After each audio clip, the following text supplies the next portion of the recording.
Welcome back, guys, to my YouTube channel, Do You Know X Fact, where we dive deep into the fascinating world of biblical knowledge.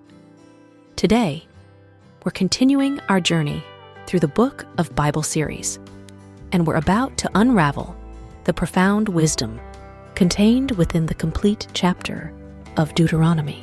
Get ready to be enlightened as we explore the intricacies of this sacred text and uncover its timeless truths. So, sit back, relax, and let's embark on this enlightening adventure together. The Book of Deuteronomy, Chapter 1. These are the words Moses spoke to all Israel in the wilderness east of the Jordan, that is, in the Arabah, opposite Suph, between Paran and Tophel, Laban, Hazeroth, and Dizahab. It takes 11 days to go from Oreb to Kadesh Barnea by the Mount Seir road. In the 40th year, on the first day of the 11th month, Moses proclaimed to the Israelites all that the Lord had commanded him concerning them. This was after he had defeated Sihon, king of the Amorites, who reigned in Heshbon, and at Edrei had defeated Og, king of Bashan, who reigned in Ashtaroth. East of the Jordan, in the territory of Moab, Moses began to expound this law, saying, "The Lord our God said to us at Horeb, You have stayed long enough at this mountain. Break camp and advance into the hill country of the Amorites. Go to all the neighboring peoples in the Arabah, in the mountains, in the western foothills, in the Negeb, and along the coast to the land of the Canaanites, and to Lebanon as far as the great river, the Euphrates. See, I have given you this land. Go in and take possession of the land the Lord swore he would give to your fathers, to Abraham, Isaac, and Jacob, and to their descendants after them. At that time I said to you, You are too heavy a burden for me to carry alone. The Lord your God has increased your numbers so that today you are as numerous as the stars in the sky. May the Lord, the God of your ancestors, increase you 1,000 times and bless you as he has promised. But how can I bear your problems and your burdens and your disputes all by myself? Choose some wise, understanding, and respected men from each of your tribes, and I will set them over you." You answered me, "What you propose to do is good." So I took the leading men of your tribes, wise and respected men, and appointed them to have authority over you as commanders of thousands, of hundreds, of fifties, and of tens, and as tribal officials. And I charged your judges at that time, Hear the disputes between your people and judge fairly, whether the case is between two Israelites or between an Israelite and a foreigner residing among you. Do not show partiality in judging. Hear both small and great alike. Do not be afraid of anyone, for judgment belongs to God. Bring me any case too hard for you, and I will hear it. And at that time I told you everything you were to do. Then as the Lord our God commanded us, we set out from Horeb, and went toward the hill country of the Amorites through all that vast and dreadful wilderness that you have seen, and so we reached Kadesh Barnea. Then I said to you, You have reached the hill country of the Amorites, which the Lord our God is giving us. See, the Lord your God has given you the land. Go up and take possession of it as the Lord, the God of your ancestors, told you. Do not be afraid, do not be discouraged. Then all of you came to me and said, Let us send men ahead to spy out the land for us and bring back a report about the route we are to take and the towns we will come to. The idea seemed good to me, so I selected 12 of you, one man from each tribe. They left and went up into the hill country and came to the valley of Eshcol and explored it. Taking with them some of the fruit of the land, they brought it down to us and reported, It is a good land that the Lord our God is giving us. But you were unwilling to go up. You rebelled against the command of the Lord your God. You grumbled in your tents and said, The Lord hates us. So he brought us out of Egypt to deliver us into the hands of the Amorites to destroy us. Where can we go? Our brothers have made our hearts melt in fear. They say, The people are stronger and taller than we are. The cities are large, with walls up to the sky. We even saw the Anakites there. Then I said to you, do not be terrified, do not be afraid of them. The Lord your God who is going before you will fight for you, as he did for you in Egypt, before your very eyes and in the wilderness. There you saw how the Lord your God carried you as a father carries his son. All the way you went until you reached this place.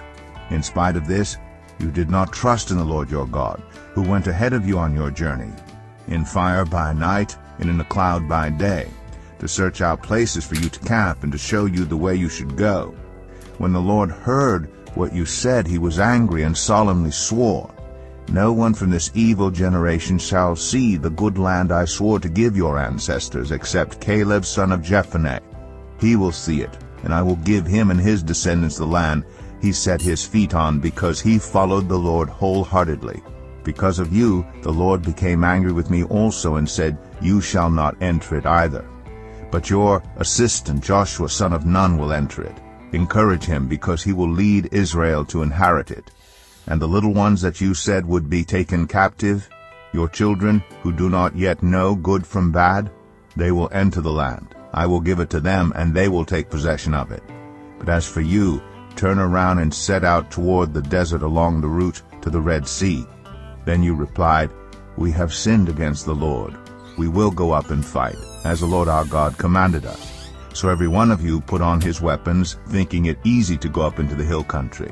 But the Lord said to me, tell them, do not go up and fight, because I will not be with you. You will be defeated by your enemies. So I told you, but you would not listen. You rebelled against the Lord's command, and in your arrogance you marched up into the hill country. The Amorites who lived in those hills came out against you. They chased you like a swarm of bees and beat you down from Seir all the way to Hormah. You came back and wept before the Lord, but he paid no attention to your weeping and turned a deaf ear to you. And so you stayed in Kadesh many days, all the time you spent there. Deuteronomy 2. Then we turned back and set out toward the wilderness along the route to the Red Sea, as the Lord had directed me. For a long time we made our way around the hill country of Seir. Then the Lord said to me, you have made your way around this hill country long enough. Now turn north. Give the people these orders. You are about to pass through the territory of your relatives, the descendants of Esau who live in Seir. They will be afraid of you, but be very careful. Do not provoke them to war, for I will not give you any of their land, not even enough to put your foot on. I have given Esau the hill country of Seir as his own. You are to pay them in silver for the food you eat and the water you drink. The Lord your God has blessed you in all the work of your hands. He has watched over your journey through this vast wilderness. These 40 years the Lord your God has been with you, and you have not lacked anything. So we went on past our relatives, the descendants of Esau, who live in Seir. We turned from the Arabah road, which comes up from Elath and Ezion-Geber, and traveled along the desert road of Moab. Then the Lord said to me, do not harass the Moabites or provoke them to war, for I will not give you any part of their land. I have given Ar to the descendants of Lot as a possession. The Emites used to live there, a people strong and numerous, and as tall as the Anakites. Like the Anakites, they too were considered Rephaites, but the Moabites called them Emites. Horites used to live in Seir, but the descendants of Esau drove them out. They destroyed the Horites from before them and settled in their place, just as Israel did in the land the Lord gave them as their possession. And the Lord said, now get up and cross the Zered valley. So we crossed the valley. 38 years passed from the time we left Kadesh Barnea until we crossed the Zered valley. By then that entire generation of fighting men had perished from the camp, as the Lord had sworn to them. The Lord's hand was against them until he had completely eliminated them from the camp. Now when the last of these fighting men among the people had died, the Lord said to me, today you are to pass by the region of Moab at Ar. When you come to the Ammonites, do not harass them or provoke them to war, for I will not give you possession of any land belonging to the Ammonites. I have given it as a possession to the descendants of Lot. That too was considered a land of the Rephaites, who used to live there, but the Ammonites called them Zazumites. They were a people strong and numerous and as tall as the Anakites. The Lord destroyed them from before the Ammonites, who drove them out and settled in their place. The Lord had done the same for the descendants of Esau, who lived in Seir, when he destroyed the Horites from before them. They drove them out and had lived in their place to this day. And as for the Avites, who lived in villages as far as Gaza, the Caphtorites, coming out from Caphtor, destroyed them and settled in their place. Set out now and cross the Arnon Gorge. See, I have given into your hands Sihon the Amorite, king of Heshbon, and his country. Begin to take possession of it and engage him in battle. This very day I will begin to put the terror and fear of you on all the nations under heaven. They will hear reports of you and will tremble and be in anguish because of you. From the desert of Kedemoth I sent messengers to Sihon, king of Heshbon, offering peace and saying, Let us pass through your country. We will stay on the main road. We will not turn aside to the right or to the left. Sell us food to eat and water to drink for their price in silver.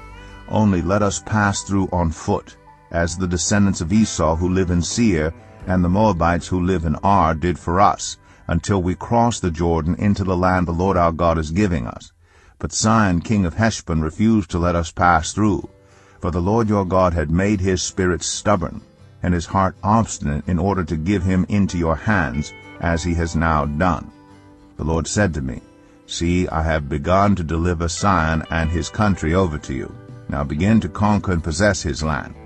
When Sihon and all his army came out to meet us in battle at Jahaz, the Lord our God delivered him over to us, and we struck him down, together with his sons and his whole army. At that time we took all his towns and completely destroyed them, men, women, and children. We left no survivors. But the livestock and the plunder from the towns we had captured we carried off for ourselves. From Aroer on the rim of the Arnon Gorge, and from the town in the gorge, even as far as Gilead, not one town was too strong for us. The Lord our God gave us all of them. But in accordance with the command of the Lord our God, you did not encroach on any of the land of the Ammonites, neither the land along the course of the Jabbok, nor that around the towns in the hills. Deuteronomy 3. Next we turned and went up along the road toward Bashan, and Og, king of Bashan, with his whole army marched out to meet us in battle at Edrei. The Lord said to me, Do not be afraid of him, for I have delivered him into your hands, along with his whole army and his land. Do to him what you did to Sihon, king of the Amorites, who reigned in Heshbon. So the Lord our God also gave into our hands Og, king of Bashan, and all his army. We struck them down, leaving no survivors. At that time we took all his cities. There was not one of the 60 cities that we did not take from them. The whole region of Argob, Og's kingdom in Bashan. All these cities were fortified with high walls and with gates and bars, and there was also a great many unwalled villages. We completely destroyed them, as we had done with Sihon, king of Heshbon, destroying every city, men, women, and children. But all the livestock and the plunder from their cities we carried off for ourselves. So at that time we took from these two kings of the Amorites the territory east of the Jordan, from the Arnon Gorge as far as Mount Hermon. Hermon is called Sirion by the Sidonians. The Amorites call it Senir. We took all the towns on the plateau, and all Gilead, and all Bashan as far as Salakah and Edrei, towns of Og's kingdom in Bashan. Og, king of Bashan, was the last of the Rephites. His bed was decorated with iron, and was more than 9 cubits long and 4 cubits wide. It is still in Rabbah of the Ammonites. Of the land that we took over at that time, I gave the Reubenites and the Gadites the territory north of Aroer by the Arnon Gorge, including half the hill country of Gilead, together with its towns. The rest of Gilead, and also all of Bashan, the kingdom of Og, I gave to the half-tribe of Manasseh. The whole region of Argob in Bashan used to be known as the land of the Rephites. Jair, a descendant of Manasseh, took the whole region of Argob as far as the border of the Geshurites and the Maacathites. It was named after him, so that to this day Bashan is called Havoth Jair. And I gave Gilead to Machir, but to the Reubenites and the Gadites I gave the territory extending from Gilead down to the Arnon Gorge, the middle of the gorge being the border, and out to the Jabbok River, which is the border of the Ammonites.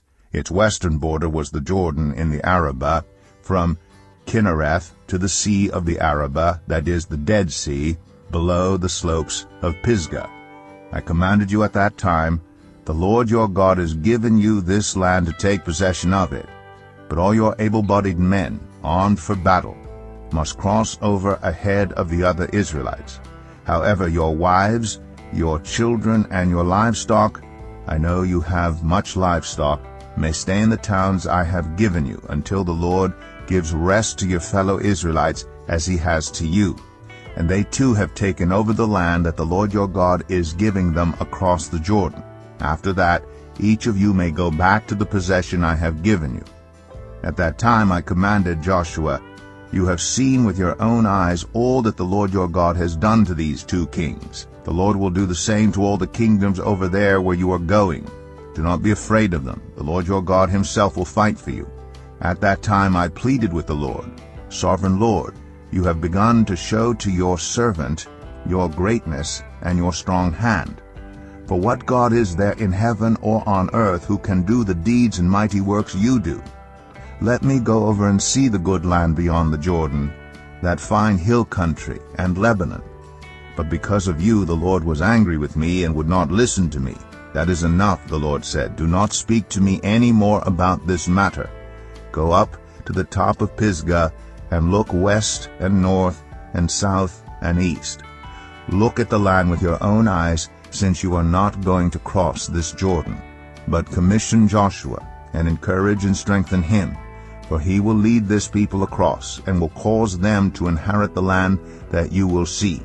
So we stayed in the valley near Beth Peor. Deuteronomy 4. Now Israel, hear the decrees and laws I am about to teach you. Follow them so that you may live and may go in and take possession of the land the Lord, the God of your ancestors, is giving you. Do not add to what I command you, and do not subtract from it, but keep the commands of the Lord your God that I give you. You saw with your own eyes what the Lord did at Baal Peor. The Lord your God destroyed from among you everyone who followed the Baal of Peor. But all of you who held fast to the Lord your God are still alive today. See, I have taught you decrees and laws as the Lord my God commanded me, so that you may follow them in the land you are entering to take possession of it. Observe them carefully, for this will show your wisdom and understanding to the nations, who will hear about all these decrees and say, surely this great nation is a wise and understanding people. What other nation is so great as to have their gods near them the way the Lord our God is near us whenever we pray to him? And what other nation is so great as to have such righteous decrees and laws as this body of laws I am setting before you today? Only be careful, and watch yourselves closely so that you do not forget the things your eyes have seen, or let them fade from your heart as long as you live. Teach them to your children, and to their children after them. Remember the day you stood before the Lord your God at Horeb, when he said to me, assemble the people before me to hear my words, so that they may learn to revere me as long as they live in the land, and may teach them to their children. You came near, and stood at the foot of the mountain while it blazed with fire to the very heavens, with black clouds and deep darkness. Then the Lord spoke to you out of the fire. You heard the sound of words, but saw no form. There was only a voice. He declared to you his covenant, the 10 Commandments, which he commanded you to follow, and then wrote them on 2 stone tablets. And the Lord directed me at that time to teach you the decrees and laws you are to follow in the land that you are crossing the Jordan to possess. You saw no form of any kind the day the Lord spoke to you at Horeb out of the fire. Therefore watch yourselves very carefully, so that you do not become corrupt and make for yourselves an idol, an image of any shape, whether formed like a man or a woman, or like any animal on earth, or any bird that flies in the air, or like any creature that moves along the ground, or any fish in the waters below. And when you look up to the sky and see the sun, the moon, and the stars, all the heavenly array, do not be enticed into bowing down to them and worshipping things the Lord your God has apportioned to all the nations under heaven. But as for you, the Lord took you and brought you out of the iron-smelting furnace, out of Egypt, to be the people of his inheritance, as you now are. The Lord was angry with me because of you, And he solemnly swore that I would not cross the Jordan and enter the good land the Lord your God is giving you as your inheritance. I will die in this land. I will not cross the Jordan. But you are about to cross over and take possession of that good land. Be careful not to forget the covenant of the Lord your God that he made with you. Do not make for yourselves an idol in the form of anything the Lord your God has forbidden. For the Lord your God is a consuming fire, a jealous God. After you have had children and grandchildren, and have lived in the land a long time, if you then become corrupt, and make any kind of idol, doing evil in the eyes of the Lord your God, and arousing his anger, I call the heavens and the earth as witnesses against you this day, that you will quickly perish from the land that you are crossing the Jordan to possess. You will not live there long, but will certainly be destroyed. The Lord will scatter you among the peoples, and only a few of you will survive among the nations to which the Lord will drive you. There you will worship man-made gods of wood and stone, which cannot see or hear or eat or smell. But if from there you seek the Lord your God, you will find him, if you seek him with all your heart and with all your soul. When you are in distress, and all these things have happened to you, then in later days you will return to the Lord your God and obey him. For the Lord your God is a merciful God. He will not abandon or destroy you or forget the covenant with your ancestors, which he confirmed to them by oath. Ask now about the former days long before your time, from the day God created human beings on the earth. Ask from one end of the heavens to the other, has anything so great as this ever happened? Or has anything like it ever been heard of? Has any other people heard the voice of God speaking out of fire, as you have, and lived?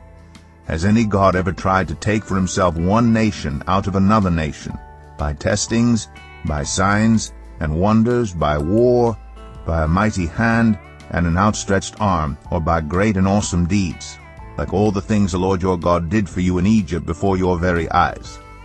You were shown these things so that you might know that the Lord is God. Besides him there is no other. From heaven he made you hear his voice to discipline you. On earth he showed you his great fire, and you heard his words from out of the fire. Because he loved your ancestors and chose their descendants after them, he brought you out of Egypt by his presence and his great strength, to drive out before you nations greater and stronger than you, and to bring you into their land, to give it to you for your inheritance, as it is today. Acknowledge and take to heart this day that the Lord is God in heaven above and on the earth below. There is no other. Keep his decrees and commands, which I am giving you today, so that it may go well with you and your children after you, and that you may live long in the land the Lord your God gives you for all time.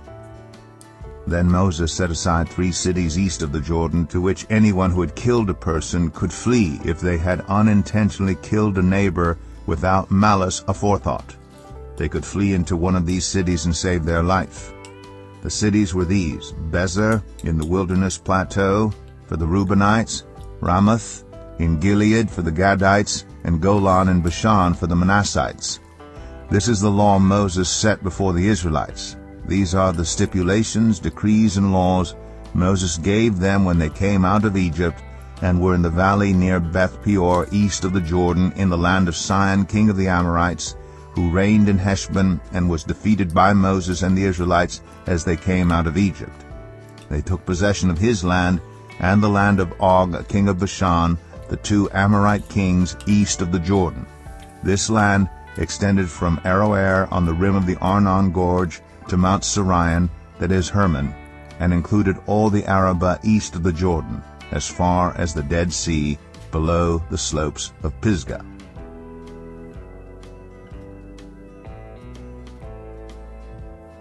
Deuteronomy 5. Moses summoned all Israel and said, Hear, Israel, the decrees and laws I declare in your hearing today. Learn them and be sure to follow them. The Lord our God made a covenant with us at Horeb.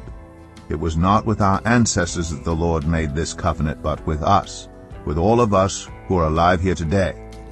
The Lord spoke to you face to face out of the fire on the mountain. At that time I stood between the Lord and you to declare to you the word of the Lord, because you were afraid of the fire and did not go up the mountain. And he said, I am the Lord your God, who brought you out of Egypt, out of the land of slavery.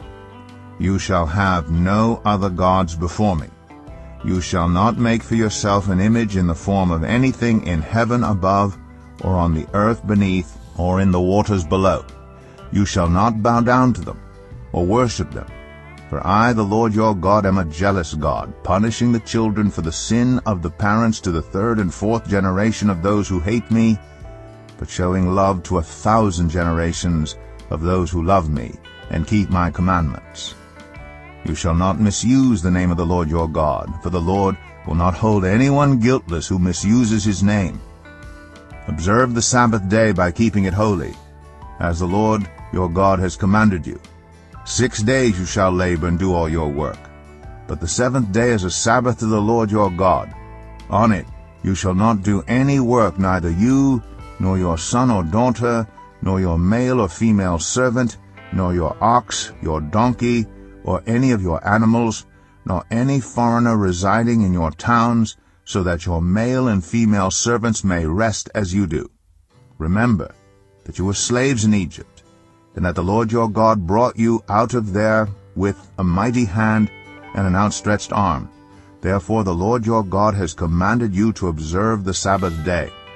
Honor your father and your mother, as the Lord your God has commanded you, so that you may live long, and that it may go well with you in the land the Lord your God is giving you. You shall not murder. You shall not commit adultery. You shall not steal. You shall not give false testimony against your neighbor. You shall not covet your neighbor's wife. You shall not set your desire on your neighbor's house or land, his male or female servant, his ox or donkey, or anything that belongs to your neighbor. These are the commandments the Lord proclaimed in a loud voice to your whole assembly there on the mountain from out of the fire, the cloud, and the deep darkness. And he added nothing more. Then he wrote them on 2 stone tablets and gave them to me. When you heard the voice out of the darkness while the mountain was ablaze with fire, all the leaders of your tribes and your elders came to me, and you said, The Lord our God has shown us his glory and his majesty, and we have heard his voice from the fire. Today we have seen that a person can live even if God speaks with them. But now why should we die? This great fire will consume us, and we will die if we hear the voice of the Lord our God any longer. For what mortal has ever heard the voice of the living God speaking out of fire, as we have, and survived? Go near and listen to all that the Lord our God says. Then tell us whatever the Lord our God tells you. We will listen and obey. The Lord heard you when you spoke to me. And the Lord said to me, I have heard what this people said to you. Everything they said was good. Oh, that their hearts would be inclined to fear me and keep all my commands always, so that it might go well with them and their children forever. Go tell them to return to their tents. But you stay here with me, so that I may give you all the commands, decrees, and laws you are to teach them to follow in the land I am giving them to possess. So be careful to do what the Lord your God has commanded you. Do not turn aside to the right or to the left. Walk in obedience to all that the Lord your God has commanded you, so that you may live and prosper and prolong your days in the land that you will possess. The commands, decrees, and laws the Lord your God directed me to teach you, to observe in the land you are crossing the Jordan to possess, so that you, your children, and their children after them may fear the Lord your God as long as you live, by keeping all his decrees and commands that I give you, and so that you may enjoy long life. Hear, Israel, and be careful to obey, so that it may go well with you, and that you may increase greatly in a land flowing with milk and honey, just as the Lord, the God of your ancestors, promised you. Hear, O Israel, the Lord our God, the Lord is one. Love the Lord your God with all your heart, and with all your soul, and with all your strength. These commandments that I give you today are to be on your hearts. Impress them on your children. Talk about them when you sit at home and when you walk along the road, when you lie down and when you get up. Tie them as symbols on your hands and bind them on your foreheads.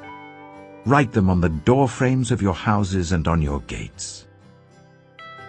When the Lord your God brings you into the land he swore to your fathers, to Abraham, Isaac, and Jacob, to give you a land with large, flourishing cities you did not build, houses filled with all kinds of good things you did not provide, wells you did not dig, and vineyards and olive groves you did not plant, then when you eat and are satisfied, be careful that you do not forget the Lord who brought you out of Egypt, out of the land of slavery.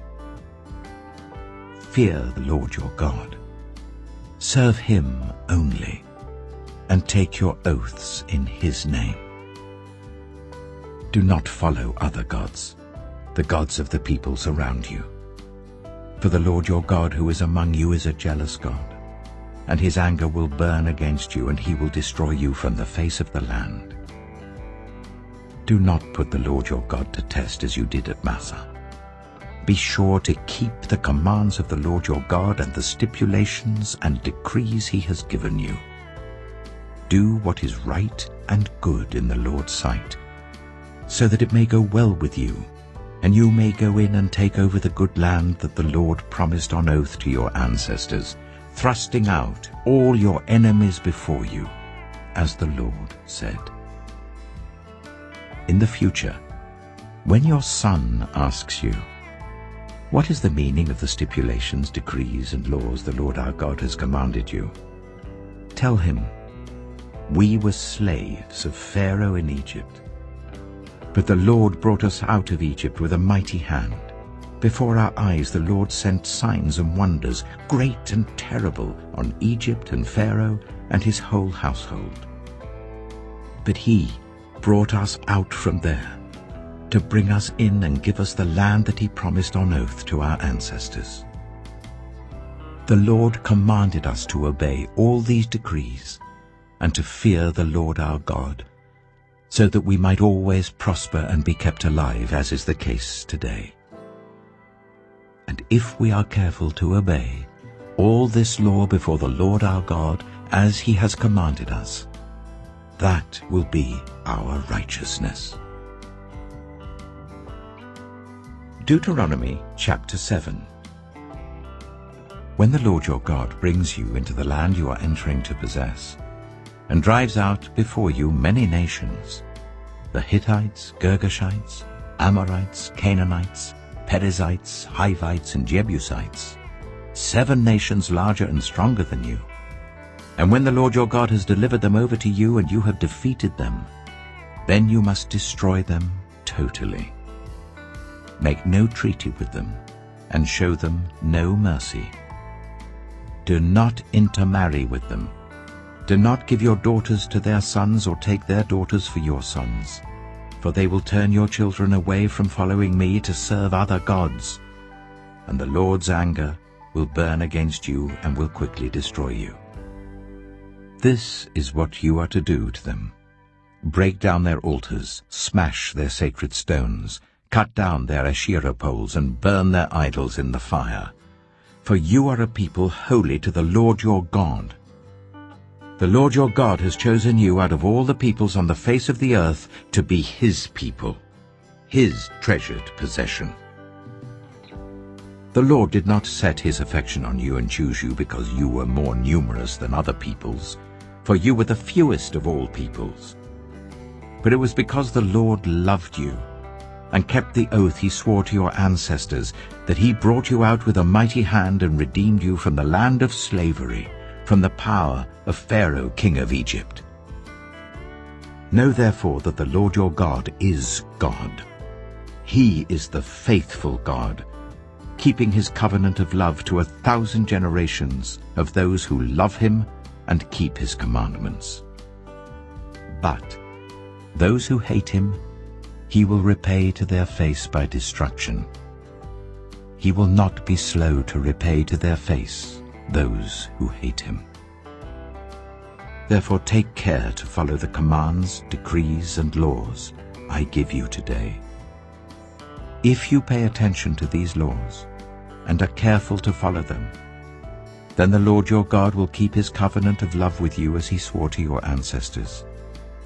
He will love you and bless you and increase your numbers. He will bless the fruit of your womb, the crops of your land, your corn, new wine, and oil, the calves of your herds, and the lambs of your flocks in the land that he swore to your ancestors to give you. You will be blessed more than any other people.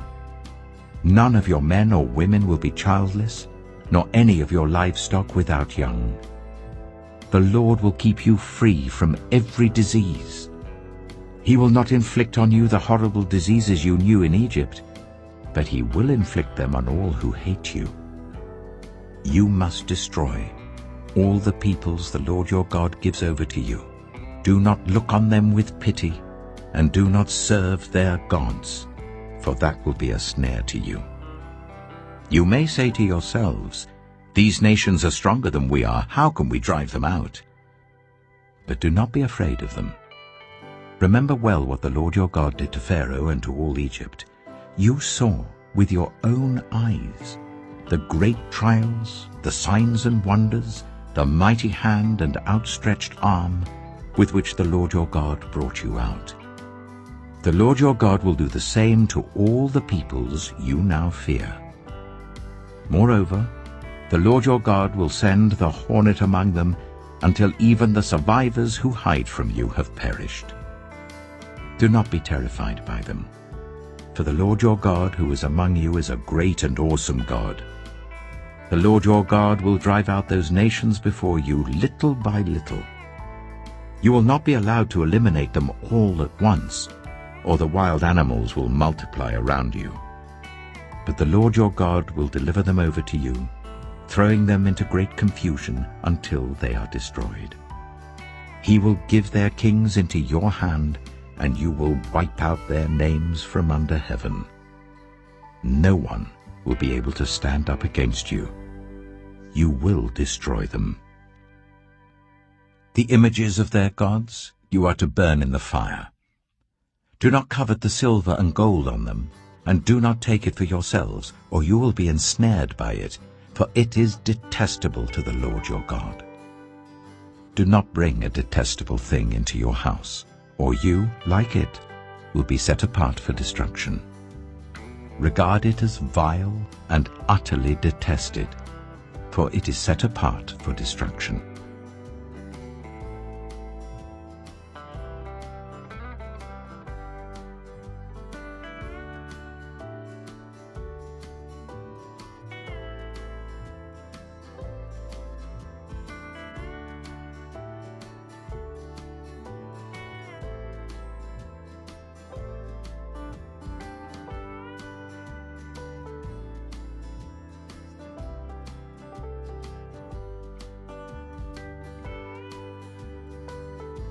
Deuteronomy chapter 8. Be careful to follow every command I am giving you today, so that you may live and increase and may enter and possess the land that the Lord promised on oath to your ancestors. Remember how the Lord your God led you all the way in the wilderness these 40 years, to humble and test you, in order to know what was in your heart, whether or not you would keep his commands. He humbled you, causing you to hunger and then feeding you with manna, which neither you nor your ancestors had known, to teach you that man does not live on bread alone, but on every word that comes from the mouth of the Lord. Your clothes did not wear out, and your feet did not swell during these 40 years. Know then in your heart that as a man disciplines his son, so the Lord your God disciplines you.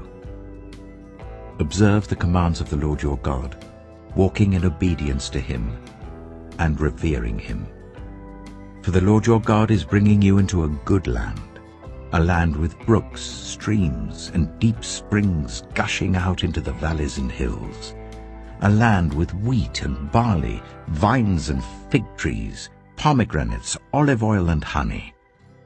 A land where bread will not be scarce, and you will lack nothing.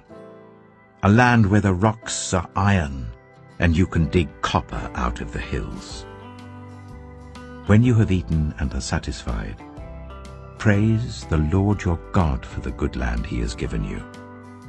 Be careful that you do not forget the Lord your God, failing to observe his commands, his laws, and his decrees that I am giving you this day. Otherwise, when you eat and are satisfied, when you build fine houses and settle down, and when your herds and your flocks grow large, and your silver and gold increase, and all that you have is multiplied, then your heart will become proud, and you will forget the Lord your God who brought you out of Egypt, out of the land of slavery. He led you through the vast and dreadful wilderness, that thirsty and waterless land, with its venomous snakes and scorpions.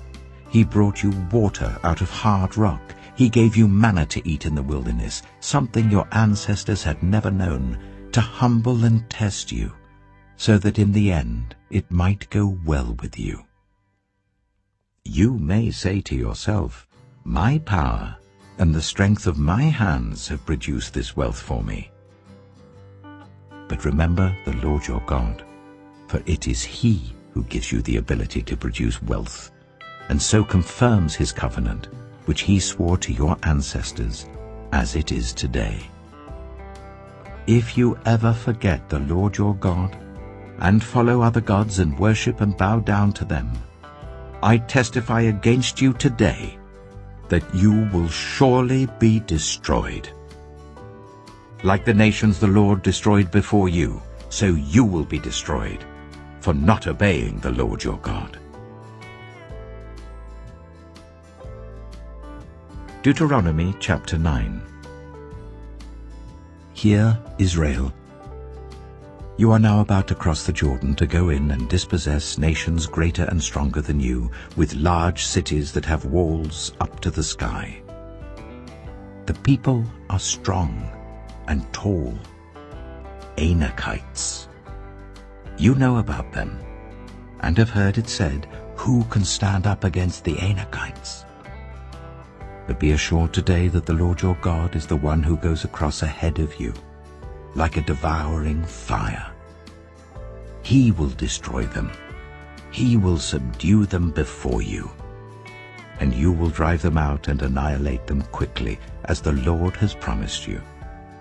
After the Lord your God has driven them out before you, do not say to yourself, "The Lord has brought me here to take possession of this land because of my righteousness." No. It is on account of the wickedness of these nations that the Lord is going to drive them out before you.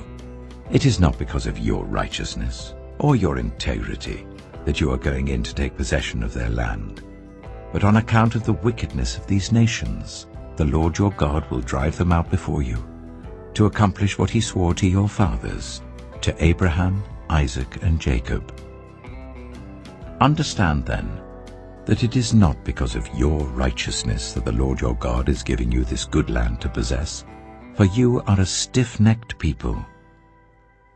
Remember this, and never forget how you aroused the anger of the Lord your God in the wilderness. From the day you left Egypt until you arrived here, you have been rebellious against the Lord. At Horeb, you aroused the Lord's wrath so that he was angry enough to destroy you. When I went up on the mountain to receive the tablets of stone, the tablets of the covenant that the Lord had made with you, I stayed on the mountain for 40 days and 40 nights. I ate no bread and drank no water. The Lord gave me 2 stone tablets inscribed by the finger of God. On them were all the commandments the Lord proclaimed to you on the mountain out of the fire on the day of the assembly. At the end of the 40 days and 40 nights, the Lord gave me the 2 stone tablets, the tablets of the covenant. Then the Lord told me, "Go down from here at once, because your people whom you brought out of Egypt have become corrupt. They have turned away quickly from what I commanded them, and have made an idol for themselves." And the Lord said to me, I have seen this people, and they are a stiff-necked people indeed. Let me alone, so that I may destroy them and blot out their name from under heaven. And I will make you into a nation stronger and more numerous than they." So I turned and went down from the mountain while it was ablaze with fire. And the 2 stone tablets of the covenant were in my hands. When I looked, I saw that you had sinned against the Lord your God. You had made for yourselves an idol, cast in the shape of a calf. You had turned aside quickly from the way that the Lord had commanded you. So I took the 2 tablets and threw them out of my hands, breaking them to pieces before your eyes. Then once again I fell prostrate before the Lord for 40 days and 40 nights. I ate no bread and drank no water, because of all the sin you had committed, doing what was evil in the Lord's sight and so arousing his anger. I feared the anger and wrath of the Lord, for he was angry enough with you to destroy you. But again the Lord listened to me. And the Lord was angry enough with Aaron to destroy him. But at that time I prayed for Aaron too.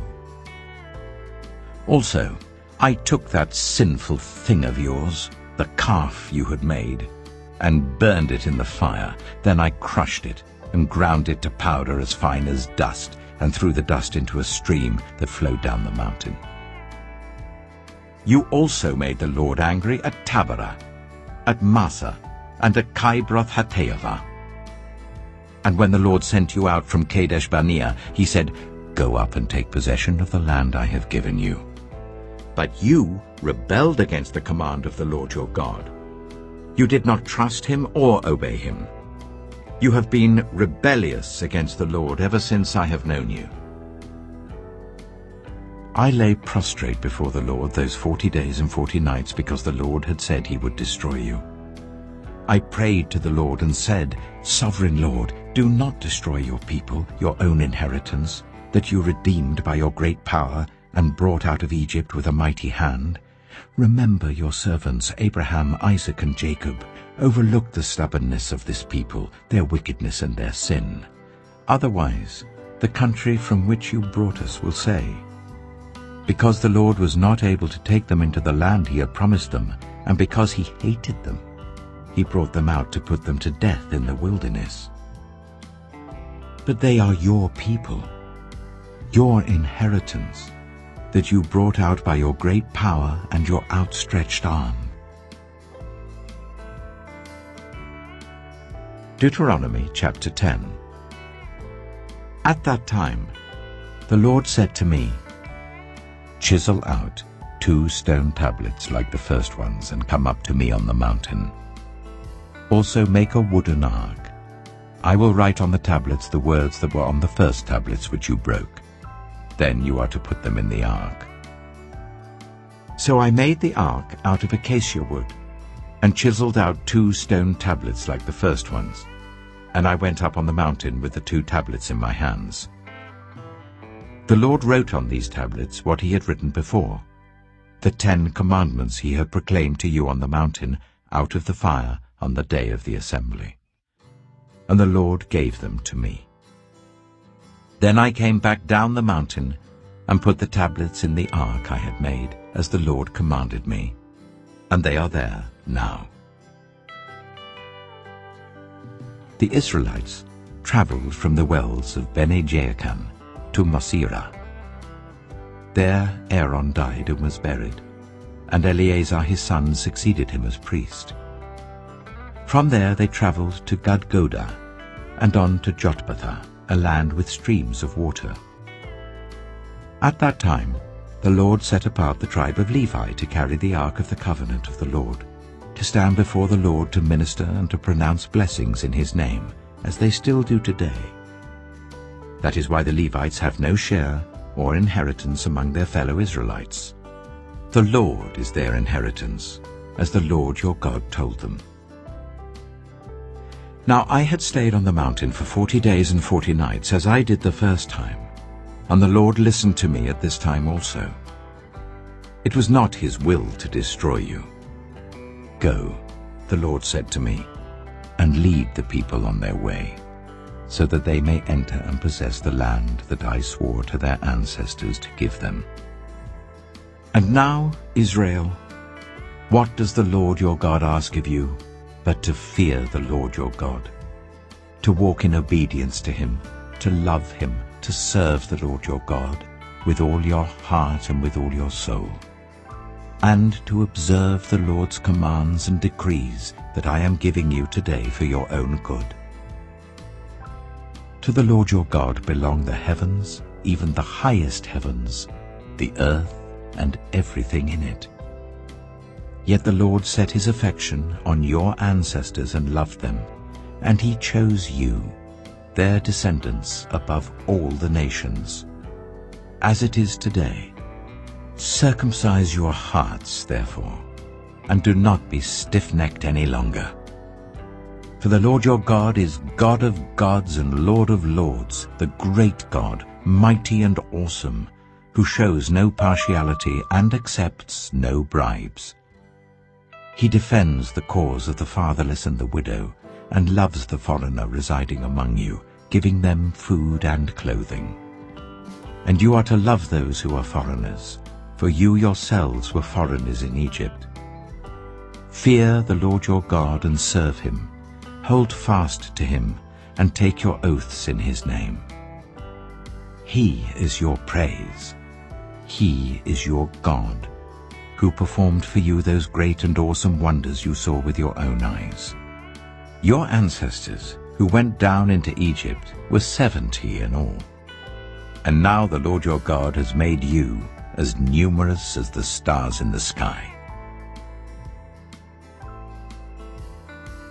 Deuteronomy chapter 11. Love the Lord your God and keep his requirements, his decrees, his laws, and his commands always. Remember today that your children were not the ones who saw and experienced the discipline of the Lord your God, his majesty, his mighty hand, his outstretched arm, the signs he performed and the things he did in the heart of Egypt, both to Pharaoh king of Egypt and to his whole country.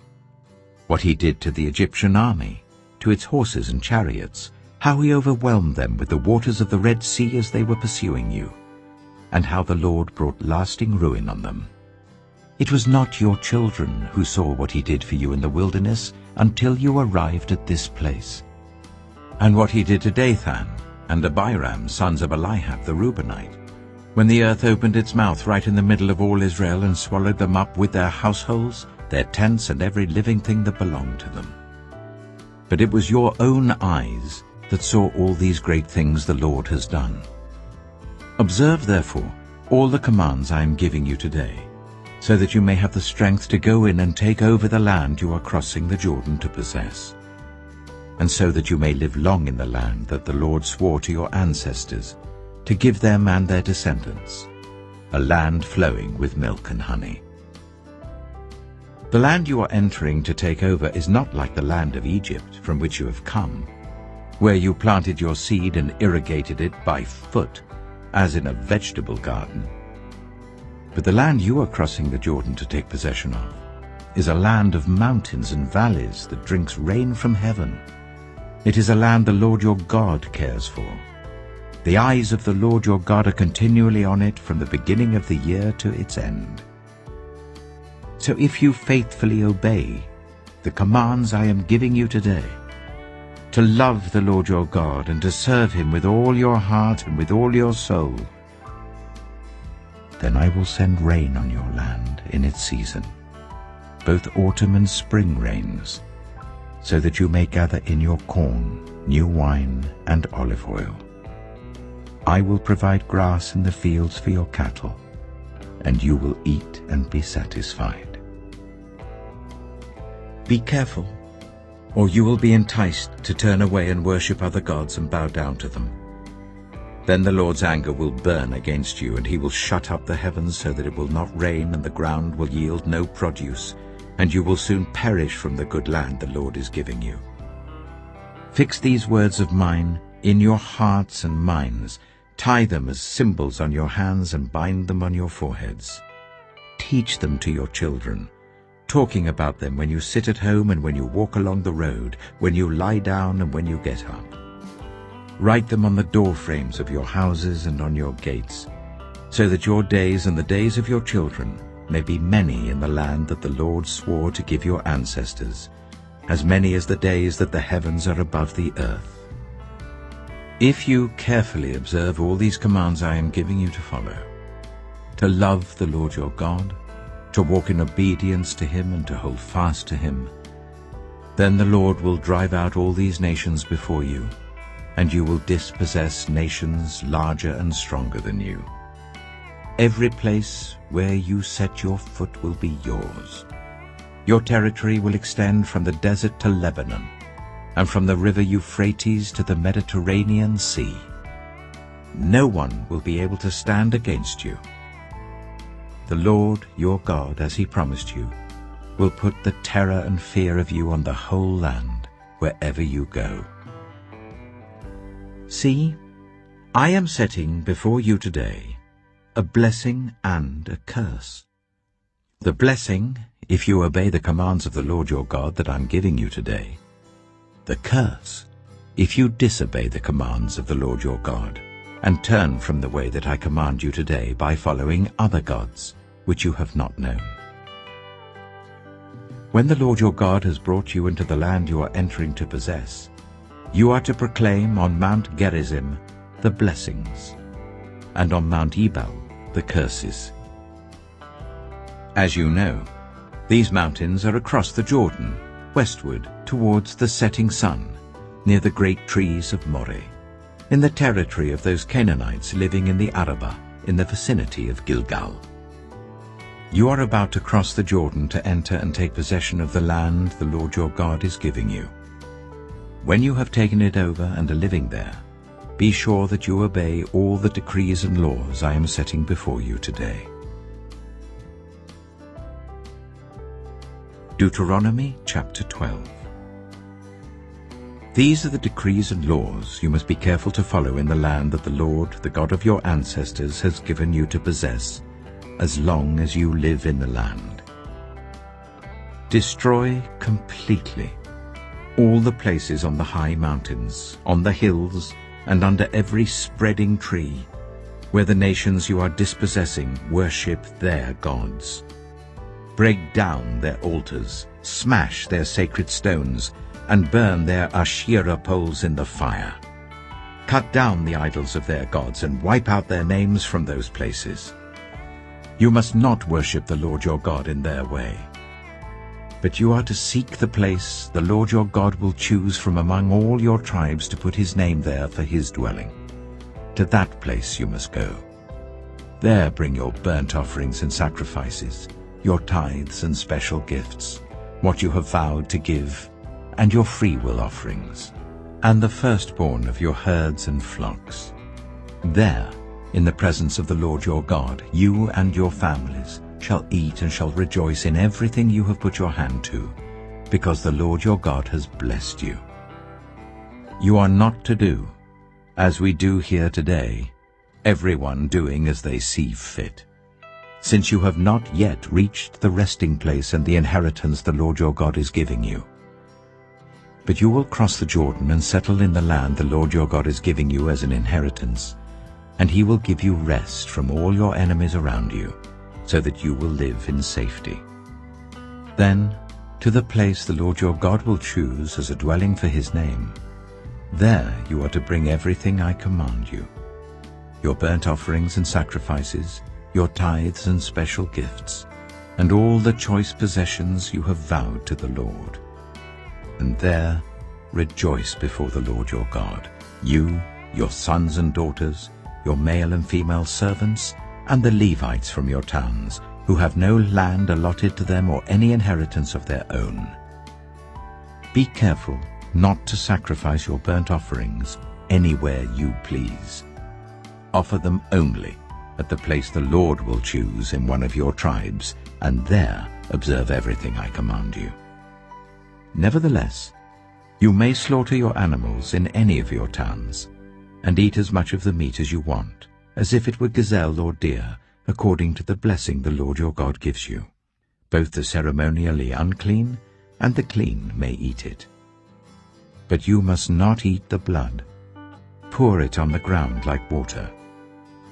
You must not eat in your own towns the tithe of your corn and new wine and olive oil, or the firstborn of your herds and flocks, or whatever you have vowed to give, or your free will offerings or special gifts. Instead, you are to eat them in the presence of the Lord your God at the place the Lord your God will choose.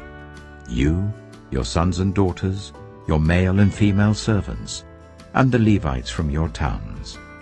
And you are to rejoice before the Lord your God in everything you put your hand to. Be careful not to neglect the Levites as long as you live in your land. When the Lord your God has enlarged your territory as he promised you, and you crave meat, and say, I would like some meat, then you may eat as much of it as you want. If the place where the Lord your God chooses to put his name is too far away from you, you may slaughter animals from the herds and flocks the Lord has given you as I have commanded you, and in your own towns you may eat as much of them as you want. Eat them as you would gazelle or deer. Both the ceremonially unclean and the clean may eat.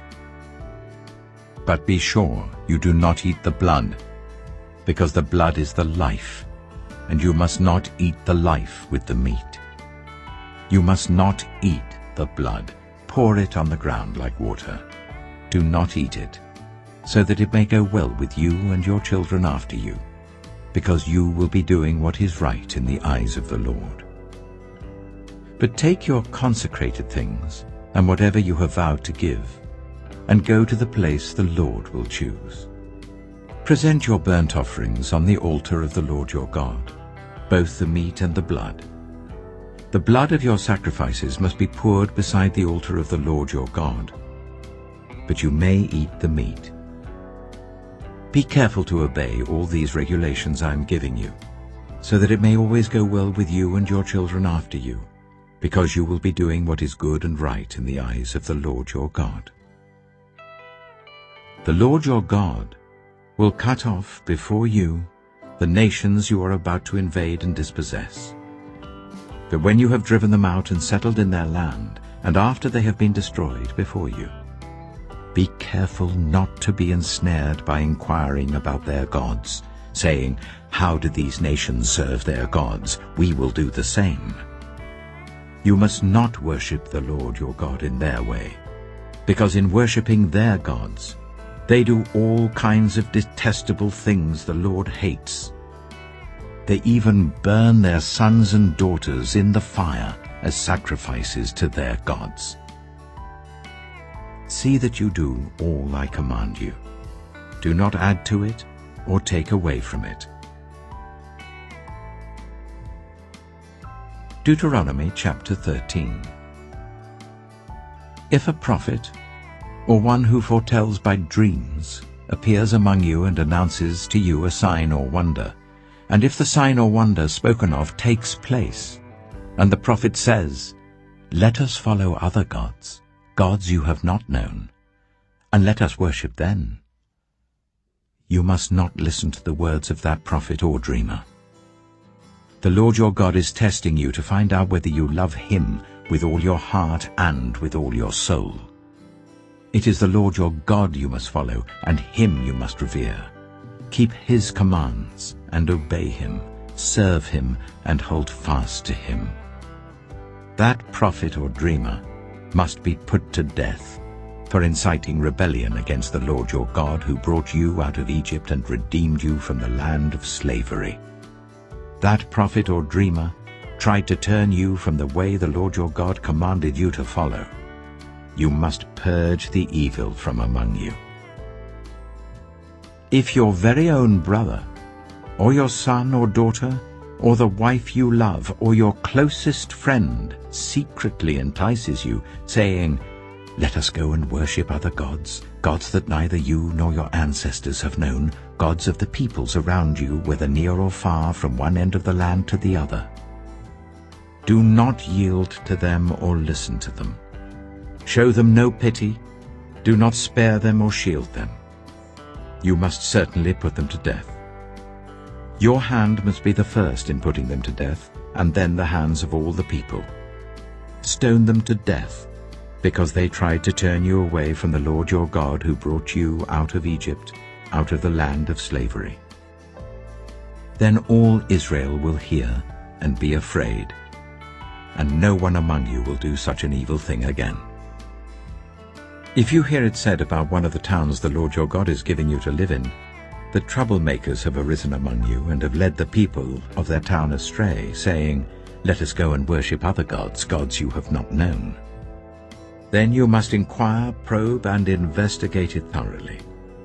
And if it is true, and it has been proved that this detestable thing has been done among you, you must certainly put to the sword all who live in that town. You must destroy it completely, both its people and its livestock.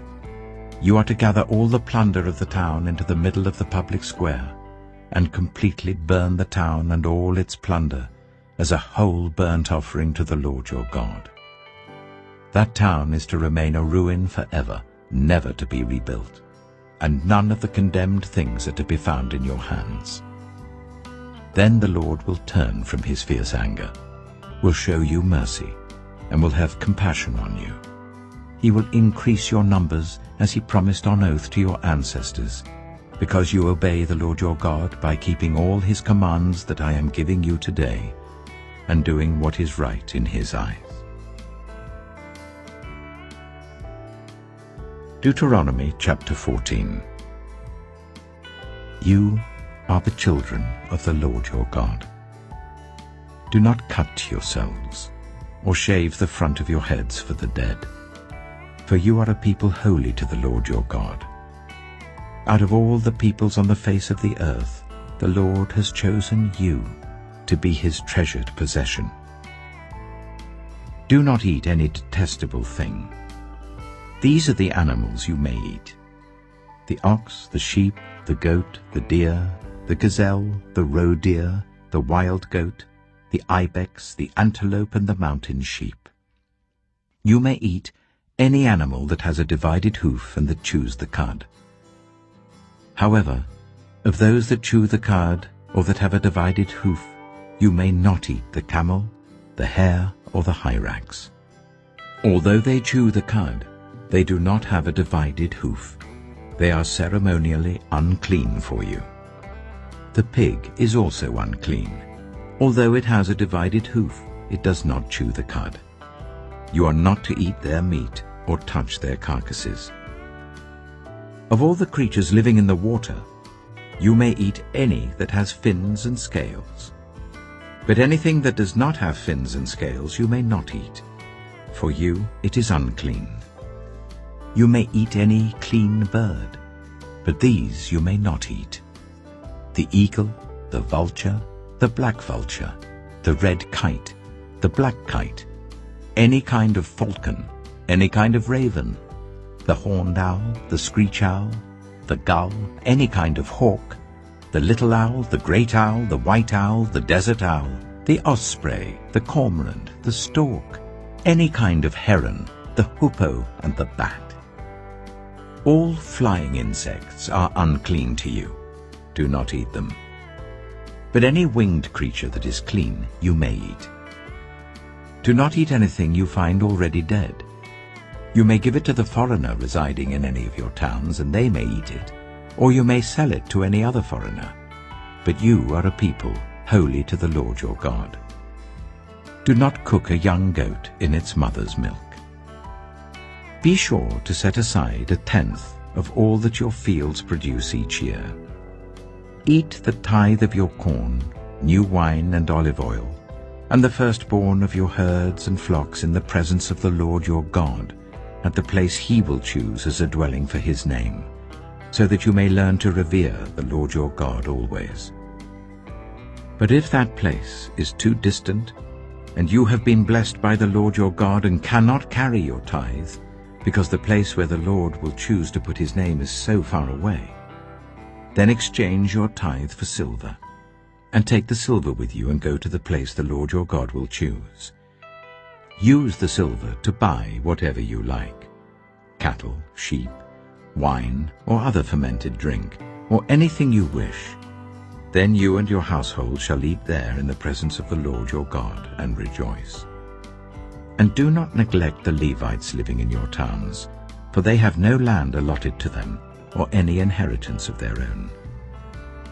At the end of every 3 years, bring all the tithes of that year's produce and store it in your towns, so that the Levites, who have no land allotted to them or any inheritance of their own, and the foreigners, the fatherless, and the widows who live in your towns, may come and eat and be satisfied, and so that the Lord your God may bless you in all the work of your hands. Deuteronomy chapter 15. At the end of every 7 years, you must cancel debts. This is how it is to be done. Every creditor shall cancel any loan they have made to a fellow Israelite. They shall not require payment from anyone among their own people, because the Lord's time for cancelling debts has been proclaimed. You may require payment from a foreigner, but you must cancel any debt your fellow Israelite owes you. However, there need be no poor people among you, for in the land the Lord your God is giving you to possess as your inheritance, he will richly bless you, if only you fully obey the Lord your God and are careful to follow all these commands I am giving you today. For the Lord your God will bless you as he promised, and you will lend to many nations, but will borrow from none. You will rule over many nations, but none will rule over you. If anyone is poor among your fellow Israelites, in any of the towns of the land that the Lord your God is giving you, do not be hard-hearted or tight-fisted towards them. Rather, be open-handed and freely lend them whatever they need. Be careful not to harbor this wicked thought. The 7th year, the year for cancelling debts, is near, so that you do not show ill will towards the needy among your fellow Israelites and give them nothing. They may then appeal to the Lord against you, and you will be found guilty of sin. Give generously to them, and do so without a grudging heart. Then because of this, the Lord your God will bless you in all your work and in everything you put your hand to. There will always be poor people in the land. Therefore I command you to be open-handed towards your fellow Israelites, who are poor and needy in your land. If any of your people, Hebrew men or women, sell themselves to you and serve you for 6 years, in the 7th year you must let them go free. And when you release them, do not send them away empty-handed. Supply them liberally from your flock, your threshing floor, and your winepress. Give to them as the Lord your God has blessed you. Remember that you were slaves in Egypt, and the Lord your God redeemed you. That is why I give you this command today. But if your servant says to you, I do not want to leave you, because he loves you and your family, and is well off with you, then take an awl and push it through his earlobe into the door, and he will become your servant for life. Do the same for your female servant. Do not consider it a hardship to set your servant free, because their service to you these 6 years has been worth twice as much as that of a hired hand. And the Lord your God will bless you in everything you do. Set apart for the Lord your God every firstborn male of your herds and flocks. Do not put the firstborn of your oxen to work, and do not shear the firstborn of your sheep. Each year you and your family are to eat them in the presence of the Lord your God at the place he will choose. If an animal has a defect, is lame or blind, or has any serious flaw, you must not sacrifice it to the Lord your God. You are to eat it in your own towns. Both the ceremonially unclean and the clean may eat it, as if it were gazelle or deer. But you must not eat the blood. Pour it on the ground like water. Deuteronomy chapter 16. Observe the month of Aviv, and celebrate the Passover of the Lord your God, because in the month of Aviv he brought you out of Egypt by night. Sacrifice as the Passover to the Lord your God an animal from your flock or herd at the place the Lord will choose as a dwelling for his name. Do not eat it with bread made with yeast, but for 7 days eat unleavened bread, the bread of affliction, because you left Egypt in haste, so that all the days of your life you may remember the time of your departure from Egypt. Let no yeast be found in your possession in all your land for 7 days. Do not let any of the meat you sacrifice on the evening of the first day remain until morning. You must not sacrifice the Passover in any town the Lord your God gives you, except in the place he will choose as a dwelling for his name. There you must sacrifice the Passover in the evening when the sun goes down, on the anniversary of your departure from Egypt. Roast it and eat it at the place the Lord your God will choose. Then in the morning return to your tents. For 6 days eat unleavened bread, and on the 7th day hold an assembly to the Lord your God, and do no work. Count 7 weeks from the time you begin to put the sickle to the standing corn. Then celebrate the festival of weeks to the Lord your God, by giving a free will offering in proportion to the blessings the Lord your God has given you. And rejoice before the Lord your God at the place he will choose as a dwelling for his name. You, your sons and daughters, your male and female servants, the Levites in your towns, and the foreigners, the fatherless and the widows living among you. Remember that you were slaves in Egypt, and follow carefully these decrees. Celebrate the festival of tabernacles for 7 days after you have gathered the produce of your threshing floor and your winepress.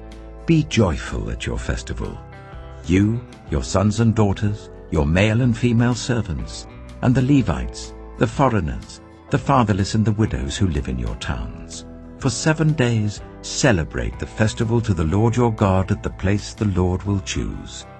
For the Lord your God will bless you in all your harvest and in all the work of your hands, and your joy will be complete.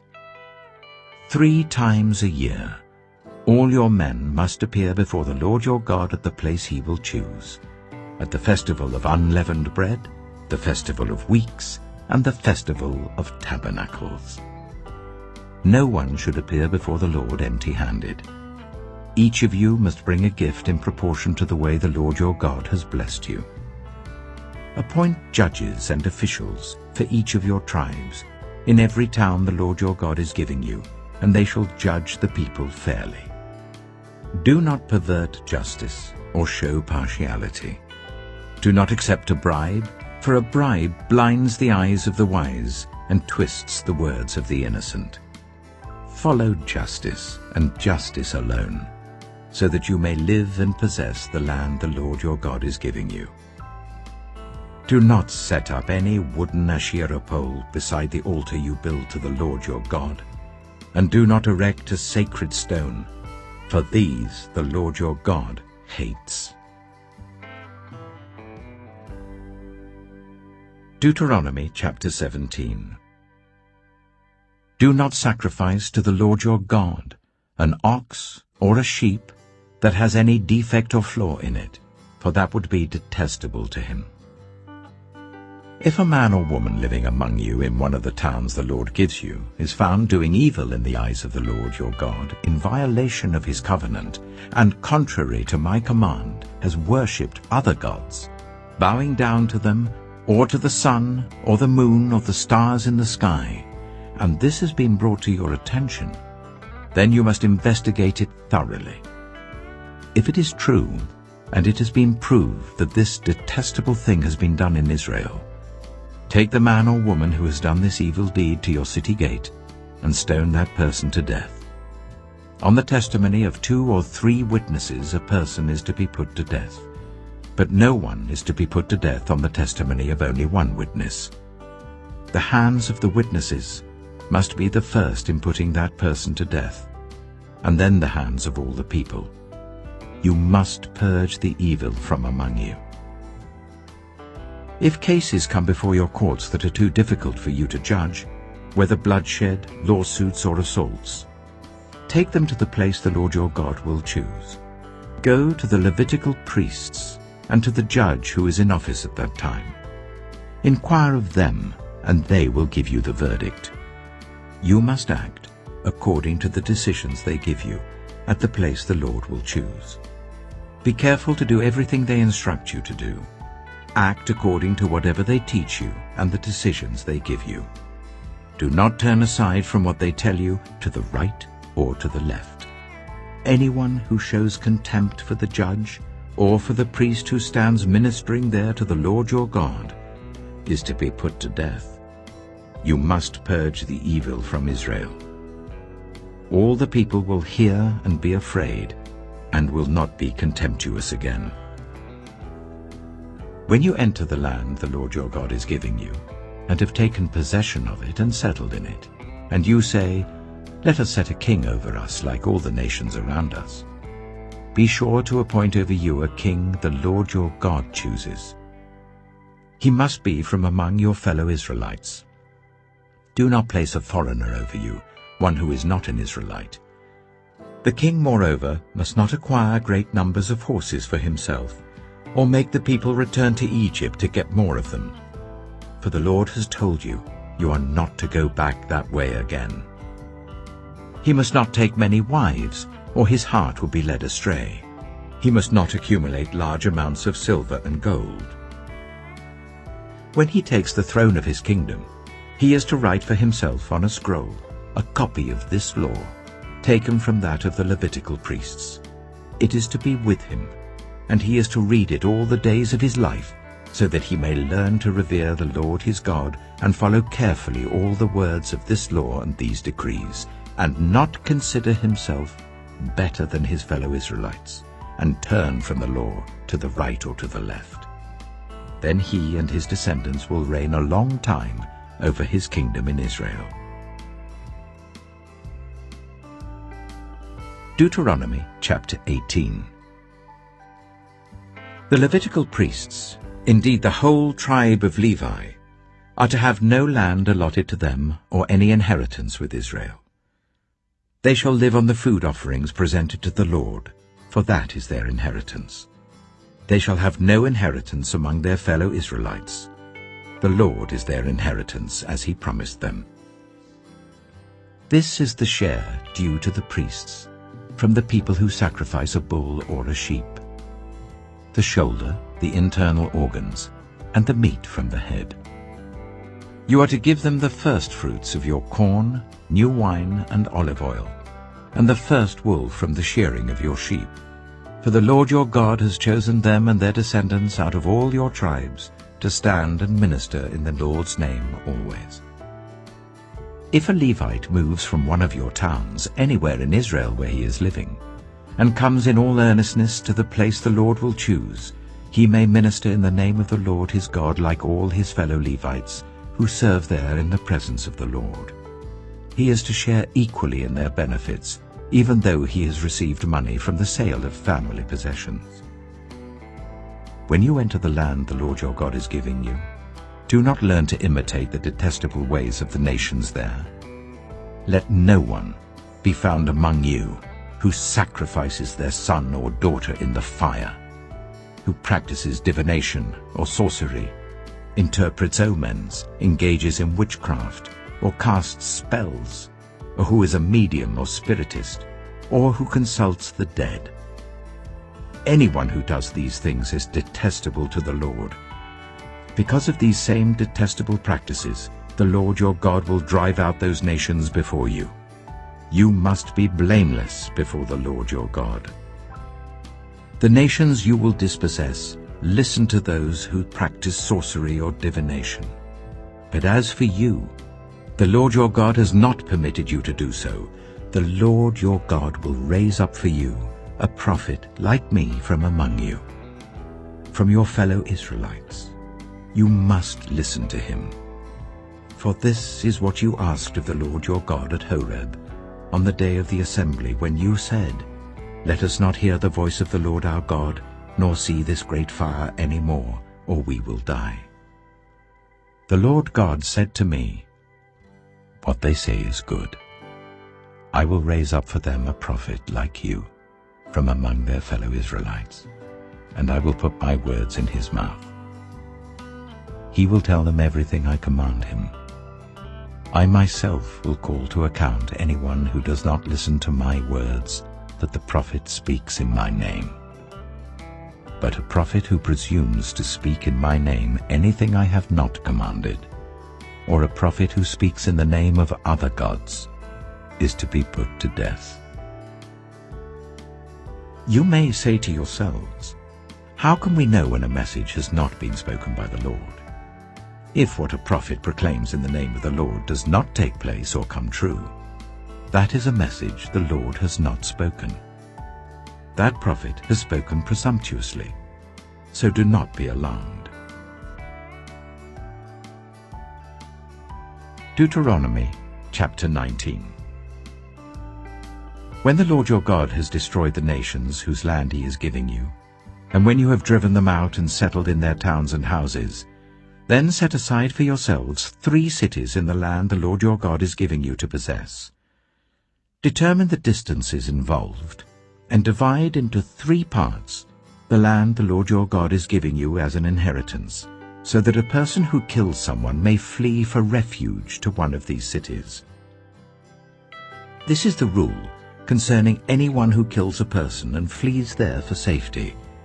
Anyone who kills a neighbor unintentionally, without malice aforethought. For instance, a man may go into the forest with his neighbor to cut wood, and as he swings his axe to fell a tree, the head may fly off and hit his neighbor and kill him. That man may flee to one of these cities and save his life. Otherwise, the avenger of blood might pursue him in a rage, overtake him if the distance is too great, and kill him even though he is not deserving of death, since he did it to his neighbor without malice aforethought. This is why I command you to set aside for yourselves 3 cities. If the Lord your God enlarges your territory, as he promised on oath to your ancestors, and gives you the whole land he promised them, because you carefully follow all these laws I command you today, to love the Lord your God and to walk always in obedience to him, then you are to set aside 3 more cities. Do this so that innocent blood will not be shed in your land, which the Lord your God is giving you as your inheritance, and so that you will not be guilty of bloodshed. But if, out of hate, someone lies in wait, assaults and kills a neighbor, and then flees to one of these cities, the killer shall be sent for by one of the town elders, be brought back from the city, and be handed over to the avenger of blood to die. Show no pity. You must purge from Israel the guilt of shedding innocent blood, so that it may go well with you. Do not move your neighbor's boundary stones set up by your predecessors in the inheritance you receive in the land the Lord your God is giving you to possess. One witness is not enough to convict anyone accused of any crime or offense they may have committed. A matter must be established by the testimony of 2 or 3 witnesses.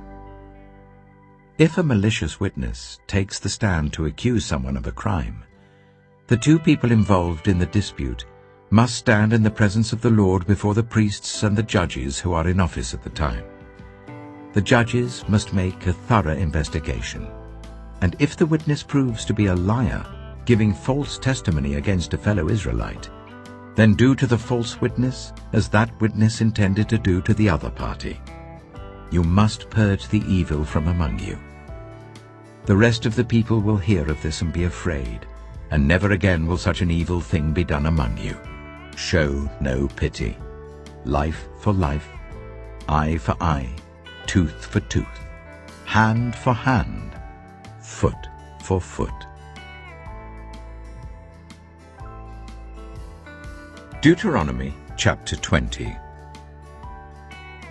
When you go to war against your enemies, and see horses and chariots, and an army greater than yours, do not be afraid of them, because the Lord your God who brought you up out of Egypt will be with you.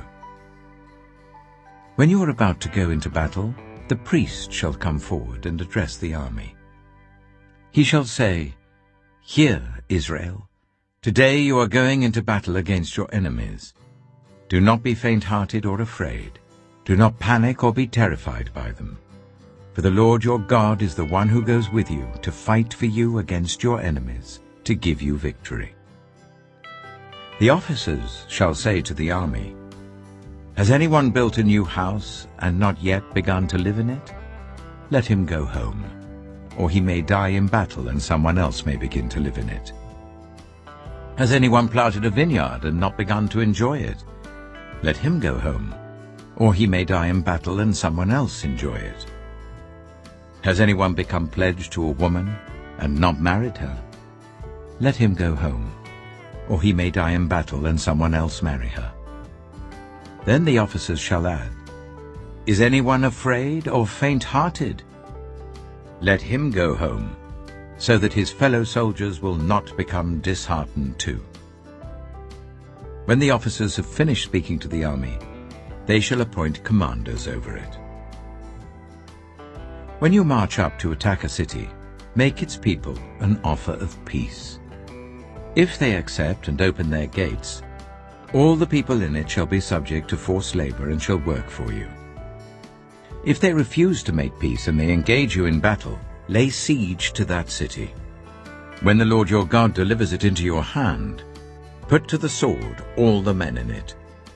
As for the women, the children, the livestock, and everything else in the city, you may take these as plunder for yourselves, and you may use the plunder the Lord your God gives you from your enemies. This is how you are to treat all the cities that are at a distance from you and do not belong to the nations nearby. However, in the cities of the nations the Lord your God is giving you as an inheritance, do not leave alive anything that breathes. Completely destroy them. The Hittites, Amorites, Canaanites, Perizzites, Hivites, and Jebusites, as the Lord your God has commanded you. Otherwise they will teach you to follow all the detestable things they do in worshipping their gods, and you will sin against the Lord your God. When you lay siege to a city for a long time, fighting against it to capture it, do not destroy its trees by putting an axe to them, because you can eat their fruit. Do not cut them down. Are the trees people that you should besiege them? However, you may cut down trees that you know are not fruit trees, and use them to build siege works until the city at war with you falls. Deuteronomy chapter 21. If someone is found slain, lying in a field in the land the Lord your God is giving you to possess, and it is not known who the killer was, your elders and judges shall go out and measure the distance from the body to the neighboring towns.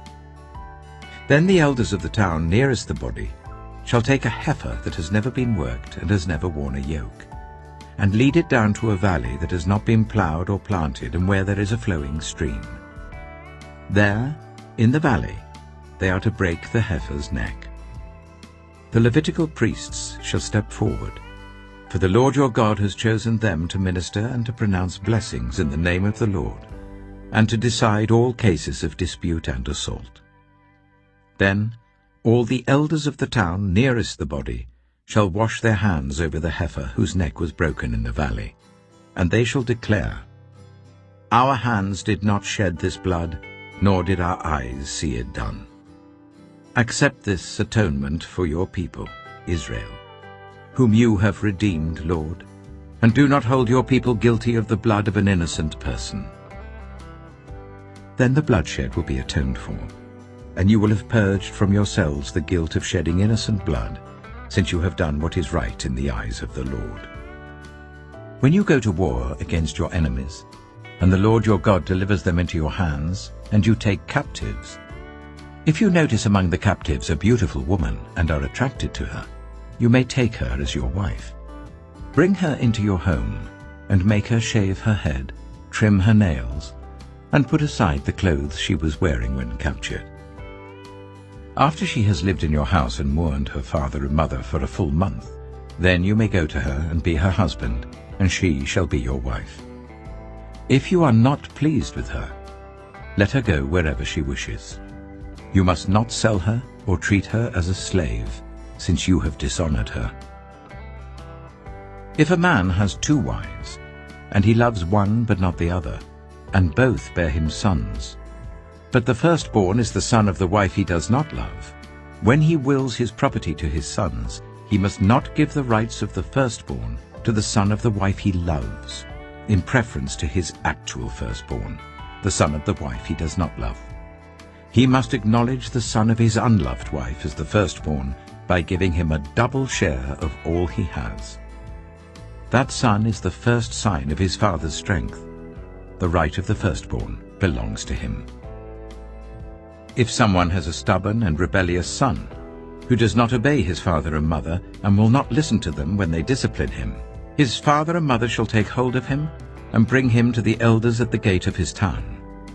They shall say to the elders, "This son of ours is stubborn and rebellious. He will not obey us. He is a glutton and a drunkard." Then all the men of his town are to stone him to death. You must purge the evil from among you. All Israel will hear of it and be afraid. If someone guilty of a capital offense is put to death and their body is exposed on a pole, you must not leave the body hanging on the pole overnight. Be sure to bury it that same day, because anyone who is hung on a pole is under God's curse. You must not desecrate the land the Lord your God is giving you as an inheritance. Deuteronomy chapter 22. If you see your fellow Israelites' ox or sheep straying, do not ignore it, but be sure to take it back to its owner. If they do not live near you, or if you do not know who owns it, take it home with you and keep it until they come looking for it. Then give it back. Do the same if you find their donkey or cloak or anything else they have lost. Do not ignore it. If you see your fellow Israelites' donkey or ox fallen on the road, do not ignore it. Help the owner to get it to its feet. A woman must not wear men's clothing, nor a man wear women's clothing, for the Lord your God detests anyone who does this. If you come across a bird's nest beside the road, either in a tree or on the ground, and the mother is sitting on the young or on the eggs, do not take the mother with the young. You may take the young, but be sure to let the mother go, so that it may go well with you and you may have a long life. When you build a new house, make a parapet around your roof, so that you may not bring the guilt of bloodshed on your house if someone falls from the roof. Do not plant 2 kinds of seed in your vineyard. If you do, not only the crops you plant, but also the fruit of the vineyard will be defiled. Do not plow with an ox and a donkey yoked together.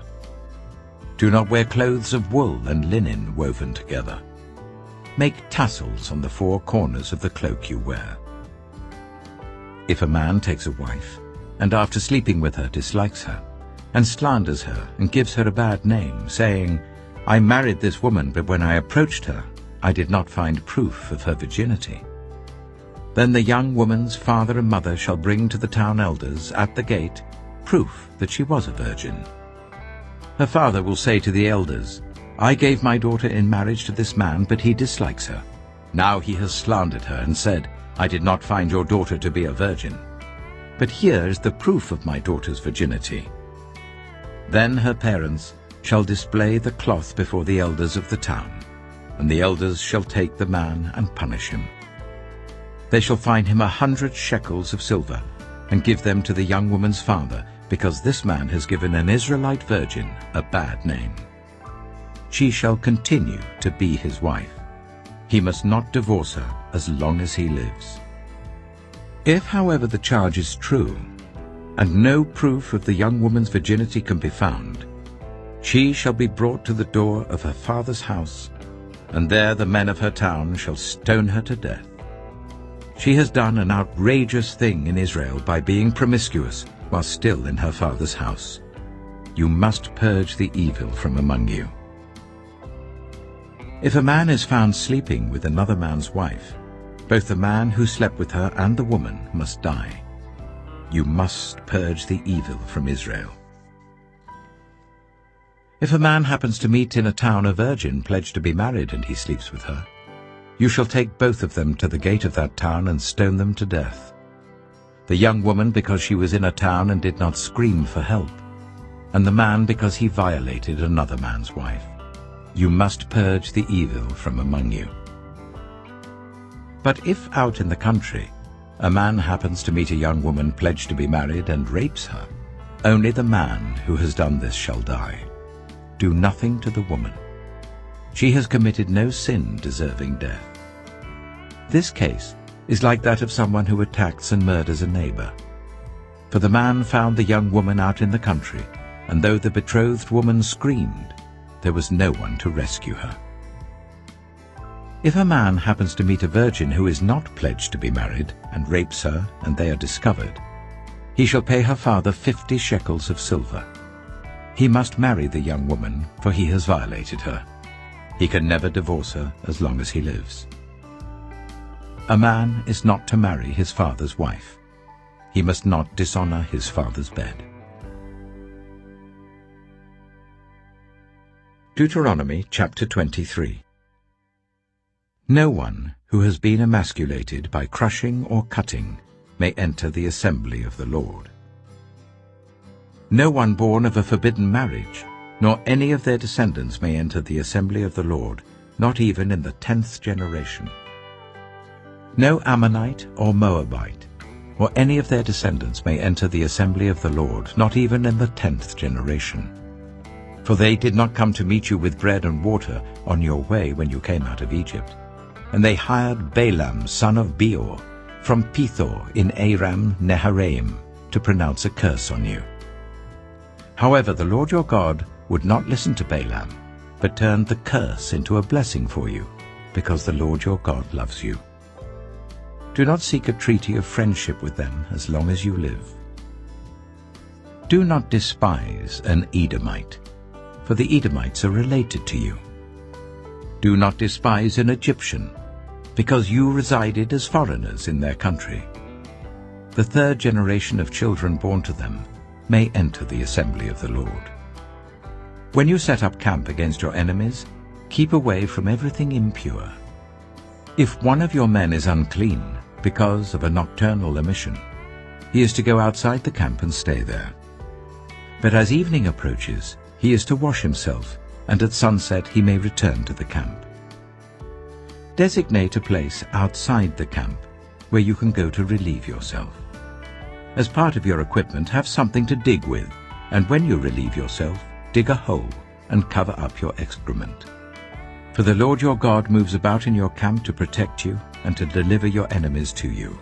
Your camp must be holy, so that he will not see among you anything indecent and turn away from you. If a slave has taken refuge with you, do not hand them over to their master. Let them live among you wherever they like, and in whatever town they choose. Do not oppress them. No Israelite man or woman is to become a shrine prostitute. You must not bring the earnings of a female prostitute or of a male prostitute into the house of the Lord your God to pay any vow, because the Lord your God detests them both. Do not charge a fellow Israelite interest, whether on money or food or anything else that may earn interest. You may charge a foreigner interest, but not a fellow Israelite, so that the Lord your God may bless you in everything you put your hand to, in the land you are entering to possess. If you make a vow to the Lord your God, do not be slow to pay it, for the Lord your God will certainly demand it of you, and you will be guilty of sin. But if you refrain from making a vow, you will not be guilty. Whatever your lips utter, you must be sure to do, because you made your vow freely to the Lord your God with your own mouth. If you enter your neighbor's vineyard, you may eat all the grapes you want, but do not put any in your basket. If you enter your neighbor's cornfield, you may pick the ears with your hands, but you must not put a sickle to their standing corn.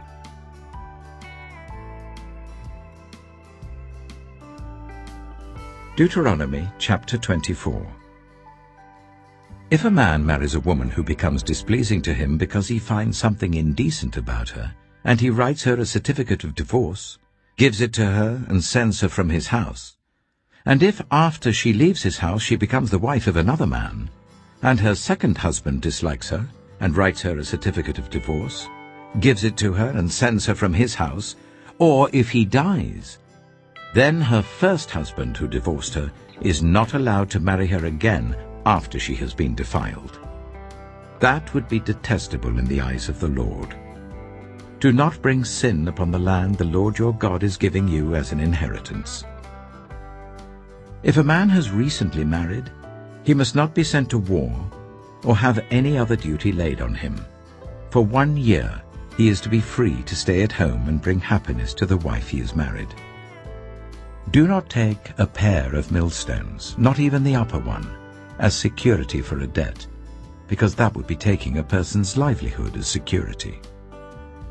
If someone is caught kidnapping a fellow Israelite and treating or selling them as a slave, the kidnapper must die. You must purge the evil from among you. In cases of defiling skin diseases, be very careful to do exactly as the Levitical priests instruct you. You must follow carefully what I have commanded them. Remember what the Lord your God did to Miriam along the way after you came out of Egypt. When you make a loan of any kind to your neighbor, do not go into their house to get what is offered to you as a pledge. Stay outside, and let the neighbor to whom you are making the loan bring the pledge out to you. If the neighbor is poor, do not go to sleep with their pledge in your possession. Return their cloak by sunset, so that your neighbor may sleep in it. Then they will thank you, and it will be regarded as a righteous act in the sight of the Lord your God. Do not take advantage of a hired worker who is poor and needy, whether that worker is a fellow Israelite or a foreigner residing in one of your towns. Pay them their wages each day before sunset, because they are poor and are counting on it. Otherwise they may cry to the Lord against you, and you will be guilty of sin. Parents are not to be put to death for their children, nor children put to death for their parents. Each will die for their own sin. Do not deprive the foreigner or the fatherless of justice, or take the cloak of the widow as a pledge.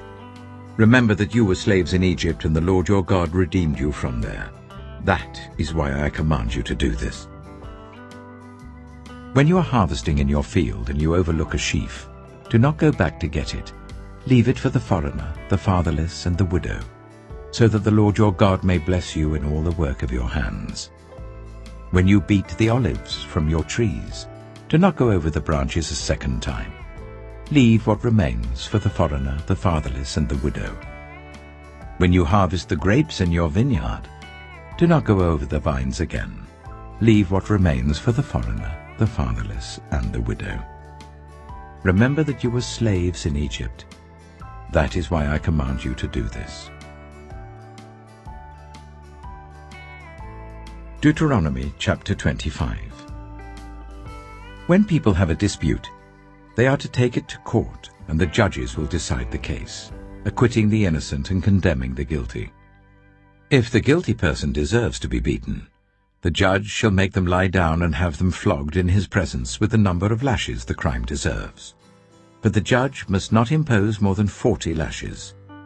If the guilty party is flogged more than that, your fellow Israelite will be degraded in your eyes.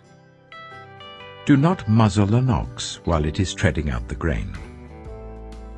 If brothers are living together and one of them dies without a son, family, her husband's brother shall take her and marry her and fulfill the duty of a brother-in-law to her. The first son she bears shall carry on the name of the dead brother, so that his name will not be blotted out from Israel. However, if a man does not want to marry his brother's wife, she shall go to the elders at the town gate and say, "My husband's brother refuses to carry on his brother's name in Israel. He will not fulfill the duty of a brother-in-law to me." Then the elders of his town shall summon him and talk to him. If he persists in saying, "I do not want to marry her," his brother's widow shall go up to him in the presence of the elders, take off one of his sandals, spit in his face, and say, "This is what is done to the man who will not build up his brother's family line." That man's line shall be known in Israel as the family of the unsandaled. If two men are fighting, and the wife of one of them comes to rescue her husband from his assailant, and she reaches out and seizes him by his private parts, you shall cut off her hand, show her no pity. Do not have two differing weights in your bag, one heavy, one light. Do not have two differing measures in your house, one large, one small.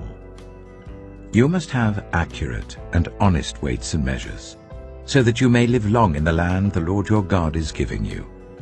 For the Lord your God detests anyone who does these things, anyone who deals dishonestly. Remember what the Amalekites did to you along the way when you came out of Egypt. When you were weary and worn out, they met you on your journey and attacked all who were lagging behind. They had no fear of God. When the Lord your God gives you rest from all the enemies around you in the land he is giving you to possess as an inheritance, you shall blot out the name of Amalek from under heaven. Do not forget. Deuteronomy chapter 26. When you have entered the land the Lord your God is giving you as an inheritance, and have taken possession of it and settled in it, take some of the first fruits of all that you produce from the soil of the land that the Lord your God is giving you, and put them in a basket. Then go to the place that the Lord your God will choose as a dwelling for his name, and say to the priest in office at the time, "I declare today to the Lord your God that I have come to the land the Lord swore to our ancestors to give us." The priest shall take the basket from your hands and set it down in front of the altar of the Lord your God. Then you shall declare before the Lord your God, "My father was a wandering Aramean, and he went down into Egypt with a few people and lived there and became a great nation, powerful and numerous. But the Egyptians ill-treated us and made us suffer, subjecting us to harsh labor. Then we cried out to the Lord, the God of our ancestors, and the Lord heard our voice and saw our misery, toil, and oppression. So the Lord brought us out of Egypt with a mighty hand and an outstretched arm, with great terror and with signs and wonders. He brought us to this place and gave us this land, a land flowing with milk and honey. And now I bring the first fruits of the soil that you, Lord, have given me." Place the basket before the Lord your God and bow down before him. Then you and the Levites and the foreigners residing among you shall rejoice in all the good things the Lord your God has given to you and your household. When you have finished setting aside 1/10 of all your produce in the 3rd year, the year of the tithe, you shall give it to the Levite, the foreigner, the fatherless, and the widow, so that they may eat in your towns and be satisfied. Then say to the Lord your God, "I have removed from my house the sacred portion, and have given it to the Levite, the foreigner, the fatherless, and the widow, according to all you commanded. I have not turned aside from your commands, nor have I forgotten any of them. I have not eaten any of the sacred portion while I was in mourning, nor have I removed any of it while I was unclean, nor have I offered any of it to the dead. I have obeyed the Lord my God. I have done everything you commanded me. Look down from heaven, your holy dwelling place, and bless your people Israel and the land you have given us, as you promised on oath to our ancestors, a land flowing with milk and honey." The Lord your God commands you this day to follow these decrees and laws. Carefully observe them with all your heart and with all your soul. You have declared this day that the Lord is your God, and that you will walk in obedience to him, that you will keep his decrees, commands, and laws, that you will listen to him. And the Lord has declared this day that you are his people, his treasured possession, as he promised, and that you are to keep all his commands.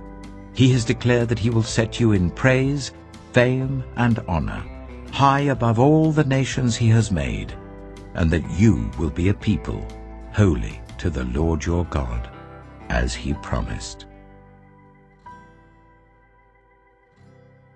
Deuteronomy chapter 27. Moses and the elders of Israel commanded the people, "Keep all these commands that I give you today. When you have crossed the Jordan into the land of the Lord your God is giving you, set up some large stones and coat them with plaster. Write on them all the words of this law. When you have crossed over to enter the land the Lord your God is giving you, a land flowing with milk and honey, just as the Lord, the God of your ancestors, promised you. And when you have crossed the Jordan, set up these stones on Mount Ebal, as I command you today, and coat them with plaster. Build there an altar to the Lord your God, an altar of stones. Do not use any iron tool on them.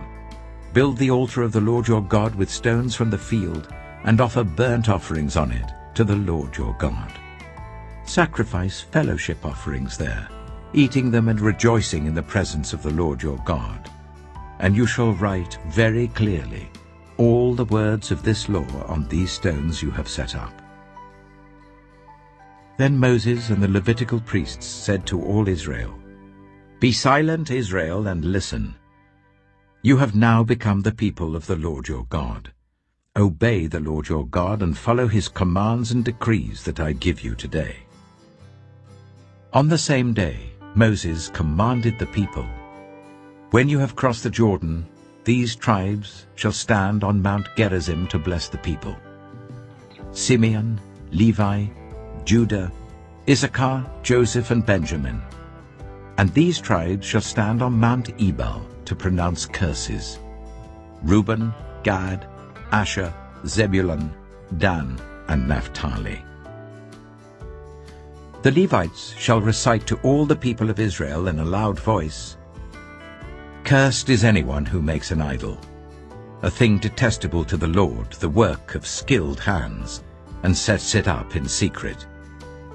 Then all the people shall say, "Amen." "Cursed is anyone who dishonors their father and mother." Then all the people shall say, "Amen." "Cursed is anyone who moves their neighbor's boundary stone." Then all the people shall say, "Amen." "Cursed is anyone who leads the blind astray on the road." Then all the people shall say, "Amen." "Cursed is anyone who withholds justice from the foreigner, the fatherless, or the widow." Then all the people shall say, "Amen." "Cursed is anyone who sleeps with his father's wife, for he dishonors his father's bed." Then all the people shall say, "Amen." "Cursed is anyone who has sexual relations with any animal." Then all the people shall say, "Amen."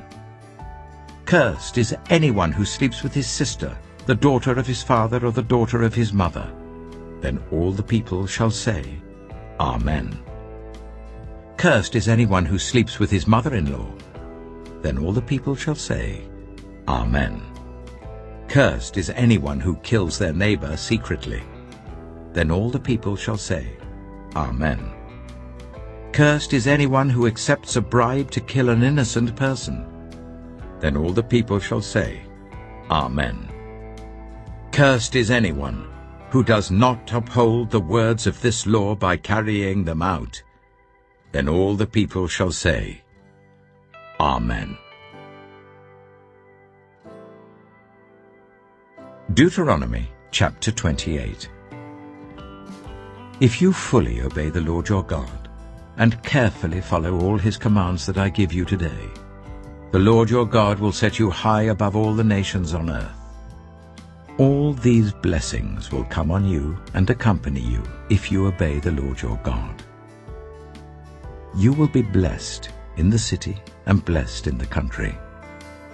The fruit of your womb will be blessed, and the crops of your land and the young of your livestock, the calves of your herds and the lambs of your flocks. Your basket and your kneading trough will be blessed. You will be blessed when you come in and blessed when you go out. The Lord will grant that the enemies who rise up against you will be defeated before you. They will come at you from one direction, but flee from you in 7. The Lord will send a blessing on your barns and on everything you put your hand to. The Lord your God will bless you in the land he is giving you. The Lord will establish you as his holy people, as he promised you on oath, if you keep the commands of the Lord your God and walk in obedience to him. Then all the peoples on earth will see that you are called by the name of the Lord, and they will fear you. The Lord will grant you abundant prosperity in the fruit of your womb, the young of your livestock, and the crops of your ground, in the land he swore to your ancestors to give you. The Lord will open the heavens, the storehouse of his bounty, to send rain on your land in season and to bless all the work of your hands. You will lend to many nations, but will borrow from none.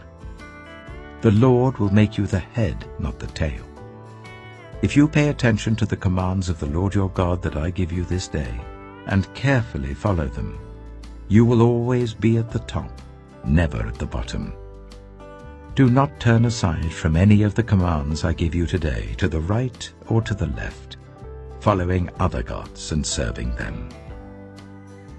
However, if you do not obey the Lord your God, and do not carefully follow all his commands and decrees I am giving you today, all these curses will come on you and overtake you.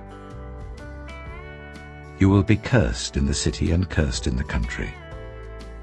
Your basket and your kneading trough will be cursed. The fruit of your womb will be cursed, and the crops of your land, and the calves of your herds, and the lambs of your flocks. You will be cursed when you come in, and cursed when you go out.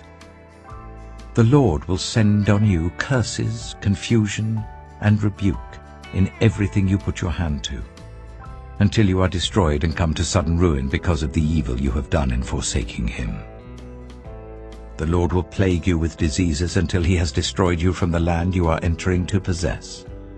The Lord will strike you with wasting disease, with fever and inflammation, with scorching heat and drought, with blight and mildew, which will plague you until you perish. The sky over your head will be bronze, the ground beneath you iron. The Lord will turn the rain of your country into dust and powder. It will come down from the skies until you are destroyed. The Lord will cause you to be defeated before your enemies. You will come at them from one direction, but flee from them in 7, and you will become a thing of horror to all the kingdoms on earth. Your carcasses will be food for all the birds and the wild animals, and there will be no one to frighten them away. The Lord will afflict you with the boils of Egypt, and with tumors, festering sores, and the itch from which you cannot be cured. The Lord will afflict you with madness, blindness, and confusion of mind. At midday you will grope about like a blind person in the dark. You will be unsuccessful in everything you do. Day after day you will be oppressed and robbed, with no one to rescue you. You will be pledged to be married to a woman, but another will take her and rape her. You will build a house, but you will not live in it. You will plant a vineyard, but you will not even begin to enjoy its fruit. Your ox will be slaughtered before your eyes, but you will eat none of it. Your donkey will be forcibly taken from you, and will not be returned. Your sheep will be given to your enemies, and no one will rescue them. Your sons and daughters will be given to another nation, and you will wear out your eyes watching for them day after day, powerless to lift a hand. A people that you do not know will eat what your land and labor produce, and you will have nothing but cruel oppression all your days. The sights you see will drive you mad. The Lord will afflict your knees and legs with painful boils that cannot be cured, spreading from the soles of your feet to the top of your head. The Lord will drive you and the king you set over you to a nation unknown to you or your ancestors. There you will worship other gods, gods of wood and stone.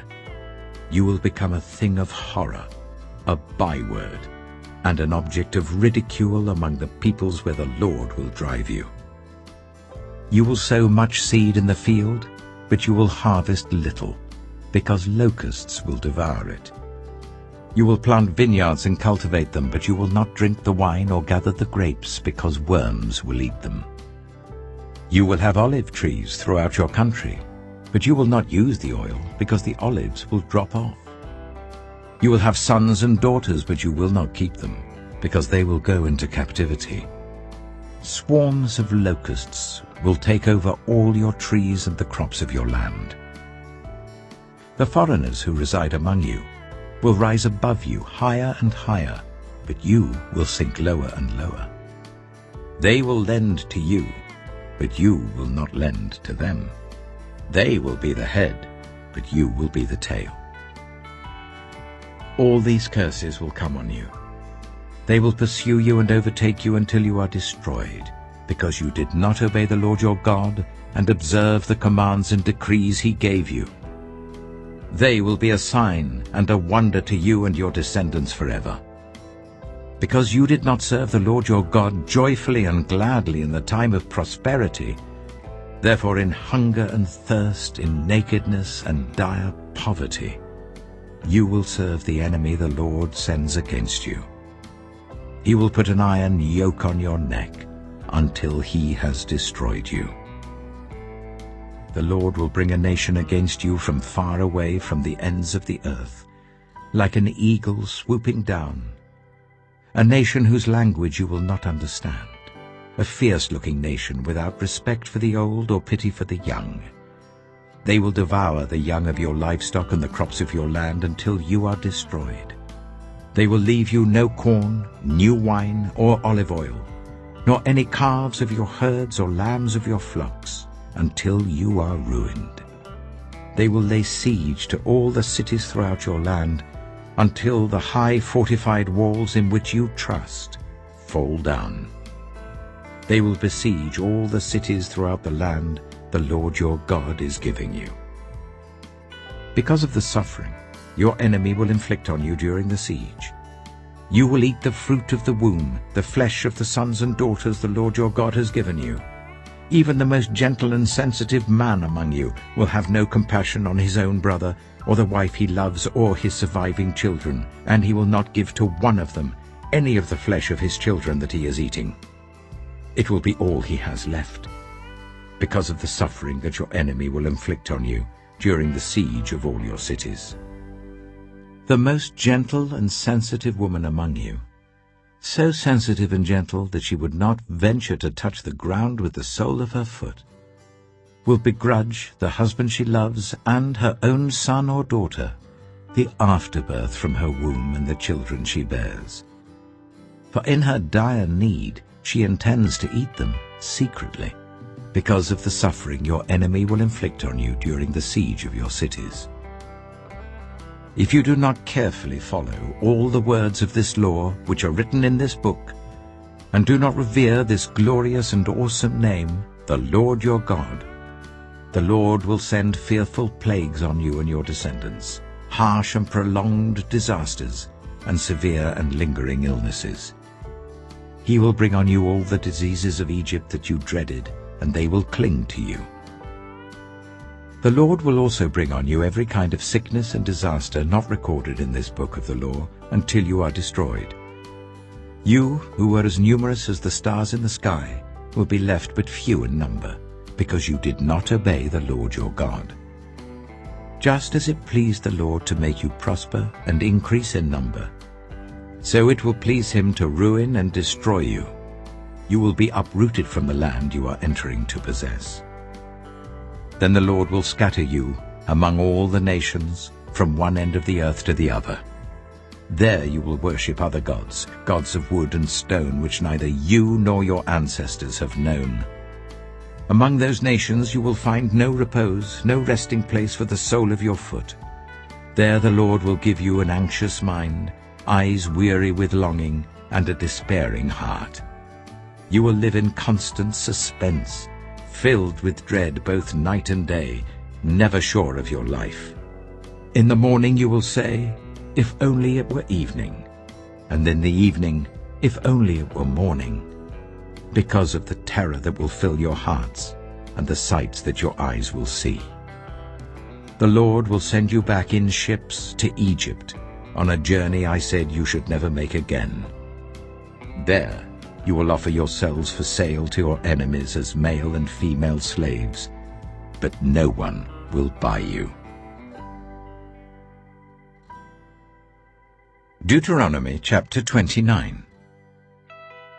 These are the terms of the covenant the Lord commanded Moses to make with the Israelites in Moab, in addition to the covenant he had made with them at Horeb.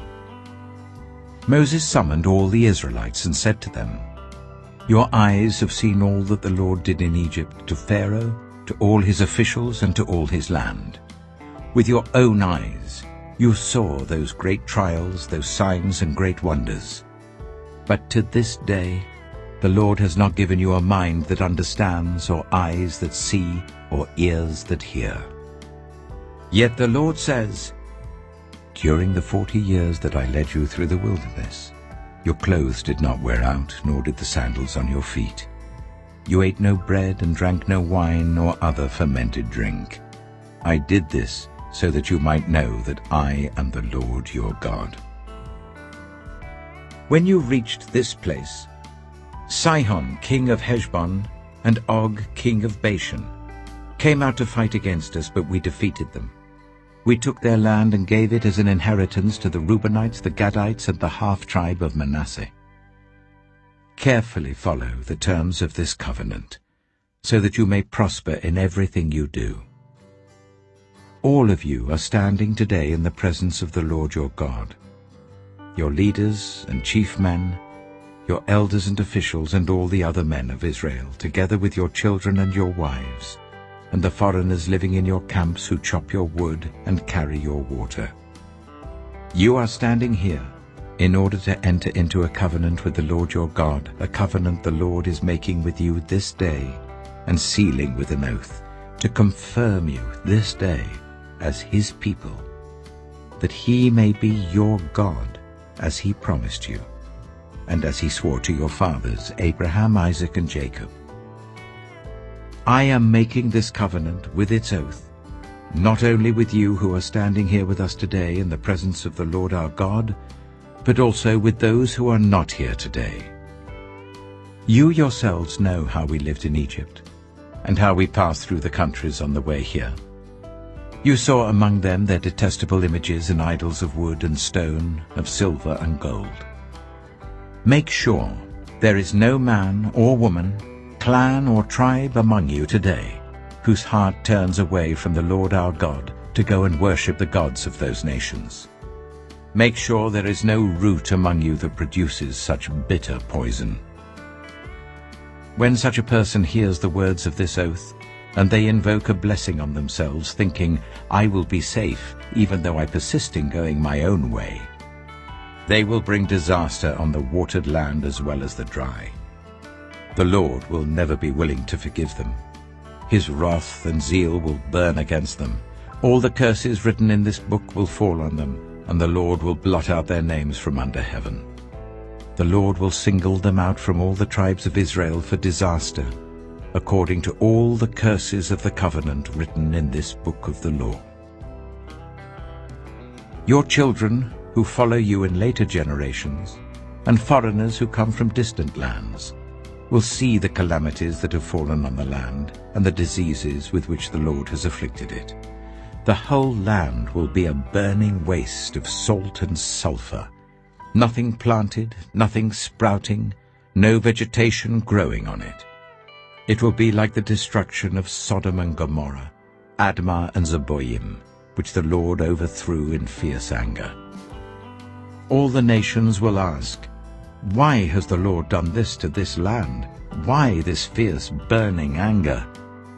And the answer will be, "It is because this people abandoned the covenant of the Lord, the God of their ancestors, the covenant he made with them when he brought them out of Egypt. They went off and worshipped other gods and bowed down to them, gods they did not know, gods he had not given them. Therefore the Lord's anger burned against this land, so that he brought on it all the curses written in this book. In furious anger and in great wrath, the Lord uprooted them from their land and thrust them into another land, as it is now. The secret things belong to the Lord our God, but the things revealed belong to us and to our children forever, that we may follow all the words of this law." Deuteronomy chapter 30.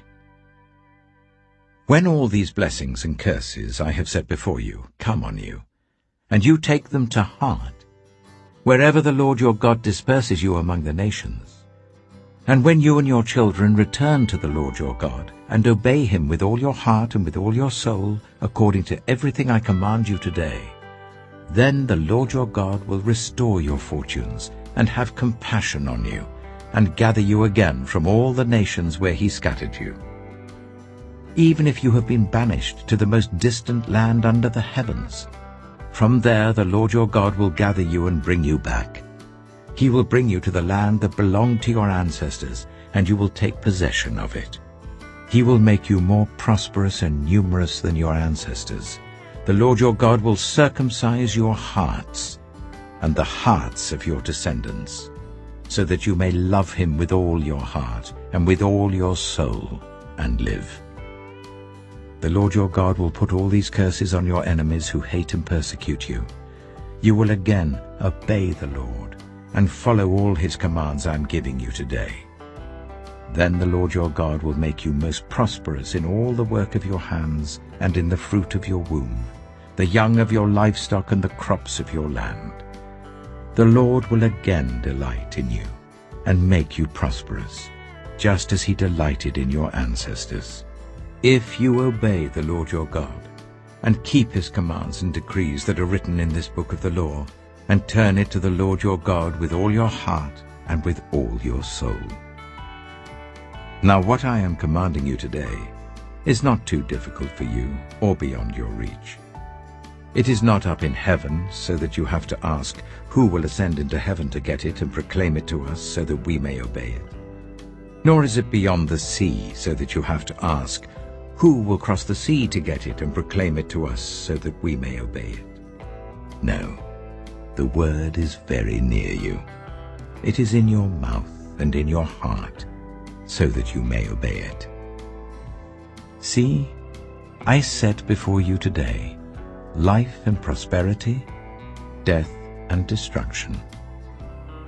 For I command you today to love the Lord your God, to walk in obedience to him and to keep his commands, decrees, and laws.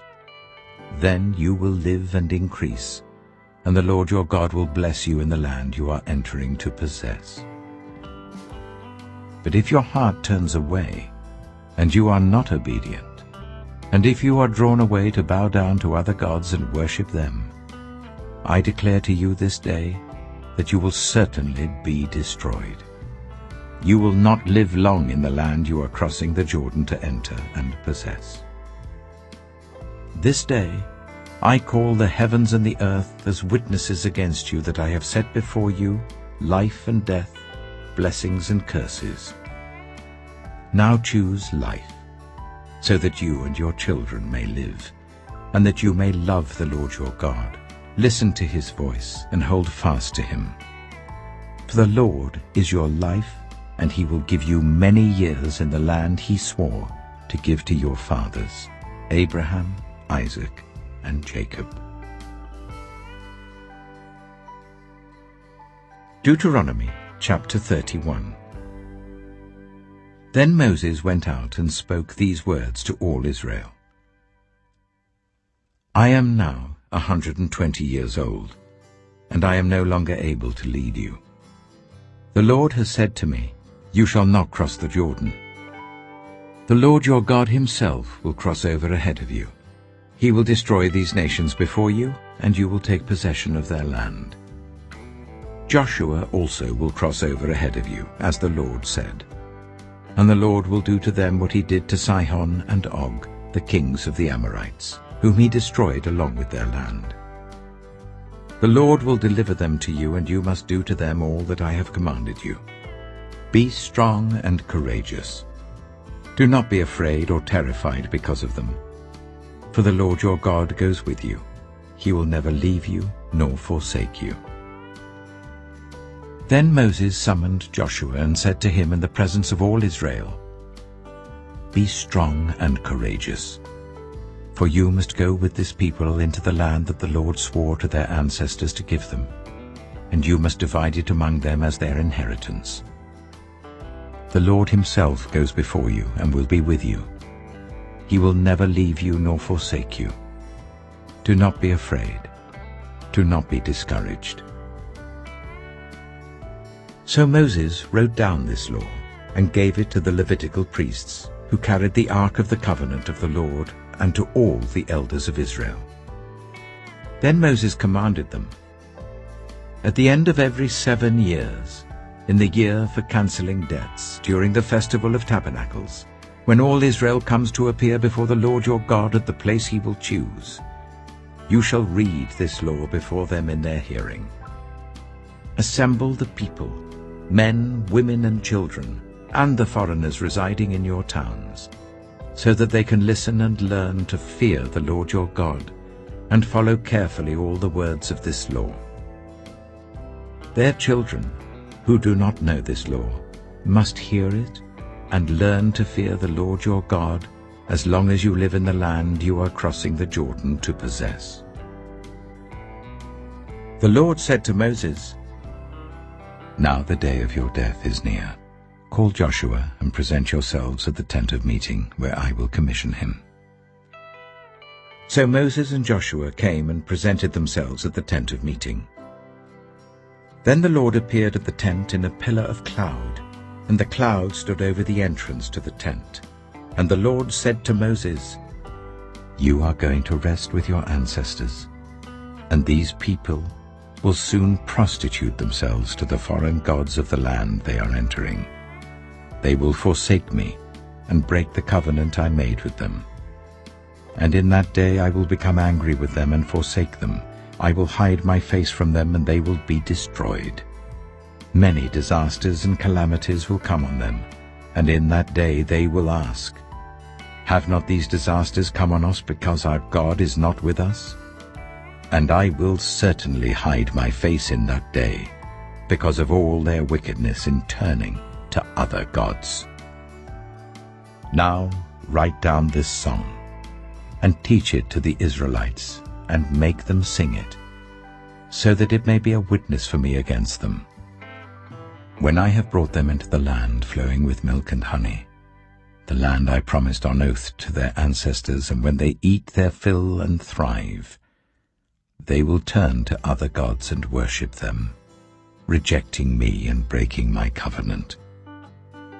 And when many disasters and calamities come on them, this song will testify against them, because it will not be forgotten by their descendants. I know what they are disposed to do even before I bring them into the land I promised them on oath." So Moses wrote down this song that day and taught it to the Israelites. The Lord gave this command to Joshua son of Nun, "Be strong and courageous, for you will bring the Israelites into the land I promised them on oath, and I myself will be with you." After Moses finished writing in a book the words of this law from beginning to end, he gave this command to the Levites who carried the ark of the covenant of the Lord. "Take this book of the law and place it beside the ark of the covenant of the Lord your God. There it will remain as a witness against you. For I know how rebellious and stiff-necked you are. If you have been rebellious against the Lord while I am still alive and with you, how much more will you rebel after I die? Assemble before me all the elders of your tribes and all your officials, so that I can speak these words in their hearing, and call the heavens and the earth to testify against them. For I know that after my death you are sure to become utterly corrupt, and to turn from the way I have commanded you. In days to come, disaster will fall on you because you will do evil in the sight of the Lord, and arouse his anger by what your hands have made." And Moses recited the words of this song from beginning to end in the hearing of the whole assembly of Israel. Deuteronomy chapter 32. Listen, you heavens, and I will speak. Hear, you earth, the words of my mouth. Let my teaching fall like rain, and my words descend like dew, like showers on new grass, like abundant rain on tender plants. I will proclaim the name of the Lord. O praise the greatness of our God. He is the rock, his works are perfect, and all his ways are just. A faithful God who does no wrong, upright and just is he. They are corrupt and not his children. To their shame they are a warped and crooked generation. Is this the way you repay the Lord, you foolish and unwise people? Is he not your Father, your Creator, who made you and formed you? Remember the days of old. Consider the generations long past. Ask your father, and he will tell you, your elders, and they will explain to you. When the Most High gave the nations their inheritance, when he divided all mankind, he set up boundaries for the peoples according to the number of the sons of Israel. For the Lord's portion is his people, Jacob his allotted inheritance. In a desert land he found him, in a barren and howling waste. He shielded him and cared for him. He guarded him as the apple of his eye. Like an eagle that stirs up its nest and hovers over its young, that spread its wings to catch them and carries them on its pinions. The Lord alone led him, no foreign god was with him. He made him ride on the heights of the land, and fed him with the fruit of the fields. He nourished him with honey from the rock, and with oil from the flinty crag, with curds and milk from herds and flock, and with fattened lambs and goats, with choice rams of Bashan, and the finest grains of wheat. You drank the foaming blood of the grape. Jeshurun grew fat and kicked. Filled with food, they became heavy and sleek. They abandoned the God who made them, and rejected the rock, their Savior. They made him jealous with their foreign gods, and angered him with their detestable idols.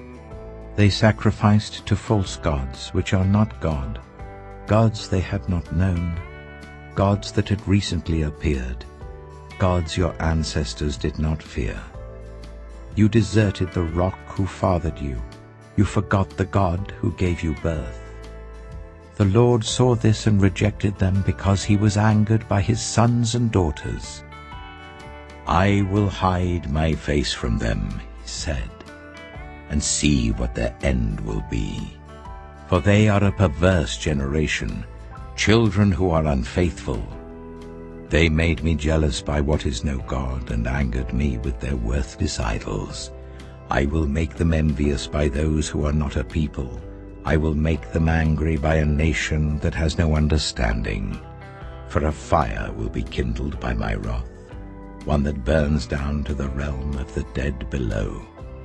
It will devour the earth and its harvests, and set on fire the foundations of the mountains. I will heap calamities on them, and expend my arrows against them. I will send wasting famine against them, consuming pestilence and deadly plague. I will send against them the fangs of wild beasts, the venom of vipers that glide in the dust. In the street the sword will make them childless, in their homes terror will reign. The young men and young women will perish, the infants and those with gray hair. I said I would scatter them and erase their name from human memory. But I dreaded the taunt of the enemy, lest the adversary misunderstand, and say, our hand has triumphed, the Lord has not done all this. They are a nation without sense. There is no discernment in them. If only they were wise and would understand this and discern what their end will be. How could one man chase 1,000 or two put 10,000 to flight? Unless their rock had sold them, unless the Lord had given them up. For their rock is not like our rock, as even our enemies concede. Their vine comes from the vine of Sodom and from the fields of Gomorrah. Their grapes are filled with poison, and their clusters with bitterness. Their wine is the venom of serpents, the deadly poison of cobras. Have I not kept this in reserve, and sealed it in my vaults? It is mine to avenge. I will repay. In due time their foot will slip. Their day of disaster is near, and their doom rushes upon them. The Lord will vindicate his people and relent concerning his servants, when he sees their strength is gone and no one is left slave or free. He will say, "Now where are their gods, the rock they took refuge in, the gods who ate the fat of their sacrifices and drank the wine of their drink offerings? Let them rise up to help you. Let them give you shelter. See now that I myself am he. There is no God beside me. I put to death and I bring to life. I have wounded and I will heal, and no one can deliver out of my hand. I lift my hand to heaven and solemnly swear, as surely as I live forever, when I sharpen my flashing sword and my hand grasps it in judgment, I will take vengeance on my adversaries and repay those who hate me. I will make my arrows drunk with blood, while my sword devours flesh, the blood of the slain and the captives, the heads of the enemy leaders. Rejoice, you nations, with his people, for he will avenge the blood of his servants. He will take vengeance on his enemies and make atonement for his land and people. Moses came with Joshua son of Nun, and spoke all the words of this song in the hearing of the people. When Moses had finished reciting all these words to all Israel, he said to them, "Take to heart all the words I have solemnly declared to you this day, so that you may command your children to obey carefully all the words of this law. They are not just idle words for you. They are your life. By them you will live long in the land you are crossing the Jordan to possess." On that same day, the Lord told Moses, "Go up into the Abarim range, to Mount Nebo in Moab, opposite Jericho, and view Canaan, the land I am giving the Israelites as their own possession. There, on the mountain that you have climbed, you will die and be gathered to your people, just as your brother Aaron died on Mount Hor and was gathered to his people. This is because both of you broke faith with me in the presence of the Israelites at the waters of Meribah Kadesh, in the desert of Zin, and because you did not uphold my holiness among the Israelites. Therefore, you will see the land only from a distance. You will not enter the land I am giving to the people of Israel." Deuteronomy chapter 33. This is the blessing that Moses, the man of God, pronounced on the Israelites before his death. He said, "The Lord came from Sinai and dawned over them from Seir. He shone forth from Mount Paran. He came with myriads of holy ones from the south, from his mountain slopes. Surely it is you who love the people. All the holy ones are in your hand. At your feet they all bow down, and from you receive instruction, the law that Moses gave us, the possession of the assembly of Jacob. He was king over Jeshurun when the leaders of the people assembled, along with the tribes of Israel. Let Reuben live and not die, nor his people be few." And this he said about Judah, "Hear, Lord, the cry of Judah.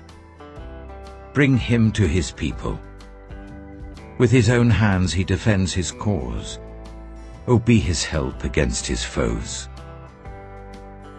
About Levi he said, Your Thummim and Urim belong to your faithful servant. You tested him at Massah. You contended with him at the waters of Meribah. He said of his father and mother, I have no regard for them. He did not recognize his brothers or acknowledge his own children, but he watched over your word and guarded your covenant. He teaches your precepts to Jacob and your law to Israel. He offers incense before you and whole burnt offerings on your altar. Bless all his skills, Lord, and be pleased with the work of his hands. Strike down those who rise against him, his foes, till they rise no more. About Benjamin he said, Let the beloved of the Lord rest secure in him, for he shields him all day long, and the one the Lord loves rests between his shoulders. About Joseph he said, May the Lord bless his land with the precious dew from heaven above, and with the deep waters that lie below. With the best the sun brings forth, and the finest the moon can yield. With the choicest gifts of the ancient mountains, and the fruitfulness of the everlasting hills. With the best gifts of the earth and its fullness, and the favor of him who dwelt in the burning bush. Let all these rest on the head of Joseph, on the brow of the prince among his brothers. In majesty he is like a firstborn bull. His horns are the horns of a wild ox. With them he will gore the nations, even those at the ends of the earth. Such are the 10,000s of Ephraim, such are the thousands of Manasseh. About Zebulun he said, Rejoice, Zebulun, in your going out, and you, Issachar, in your tents. They will summon peoples to the mountain, and there offer the sacrifices of the righteous. They will feast on the abundance of the seas, on the treasures hidden in the sand. About Gad he said, Blessed is he who enlarges Gad's domain. Gad lives there like a lion, tearing at arm or head. He chose the best land for himself. The leader's portion was kept for him. When the heads of the people assembled, he carried out the Lord's righteous will and his judgments concerning Israel. About Dan he said, Dan is a lion's cub, springing out of Bashan. About Naphtali he said, Naphtali is abounding with the favor of the Lord and is full of his blessing. He will inherit southward to the lake. About Asher he said, Most blessed of sons is Asher. Let him be favored by his brothers, and let him bathe his feet in oil. The bolts of your gates will be iron and bronze, and your strength will equal your days. There is no one like the God of Jeshurun, who rides across the heavens to help you, and on the clouds in his majesty. The eternal God is your refuge, and underneath are the everlasting arms. He will drive out your enemies before you, saying, Destroy them. So Israel will live in safety. Jacob will dwell secure in a land of grain and new wine, where the heavens drop dew. Blessed are you, Israel. Who is like you, a people saved by the Lord? He is your shield and helper, and your glorious sword. Your enemies will cower before you, and you will tread on their heights. Deuteronomy chapter 34. Then Moses climbed Mount Nebo from the plains of Moab to the top of Pisgah opposite Jericho. There the Lord showed him the whole land, from Gilead to Dan, all of Naphtali, the territory of Ephraim and Manasseh, all the land of Judah as far as the Mediterranean Sea, the Negev, and the whole region from the valley of Jericho, the city of palms, as far as Zoar. Then the Lord said to him, "This is the land I promised on oath to Abraham, Isaac, and Jacob, when I said, I will give it to your descendants. I have let you see it with your eyes, but you will not cross over into it." And Moses, the servant of the Lord, died there in Moab, as the Lord had said. He buried him in Moab, in the valley opposite Beth Peor. But to this day, no one knows where his grave is. Moses was 120 years old when he died, yet his eyes were not weak, nor his strength gone. The Israelites grieved for Moses in the plains of Moab 30 days, until the time of weeping and mourning was over. Now Joshua, son of Nun, was filled with the spirit of wisdom, because Moses had laid his hands on him. So the Israelites listened to him, and did what the Lord had commanded Moses. Since then, no prophet has risen in Israel like Moses, whom the Lord knew face to face, who did all those signs and wonders the Lord sent him to do in Egypt, to Pharaoh and to all his officials and to his whole land. For no one has ever shown the mighty power or performed the awesome deeds that Moses did in the sight of all Israel.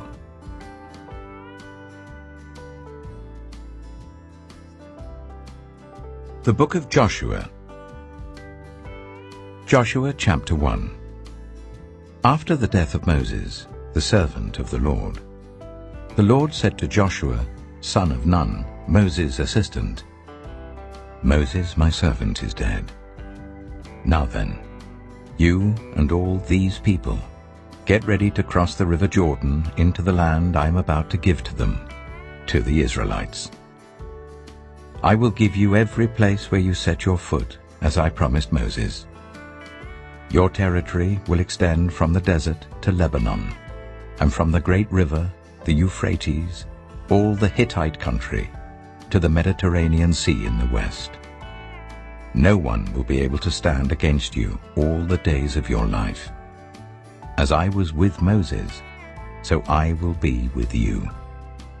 I will never leave you nor forsake you. Be strong and courageous, because you will lead these people to inherit the land I swore to their ancestors."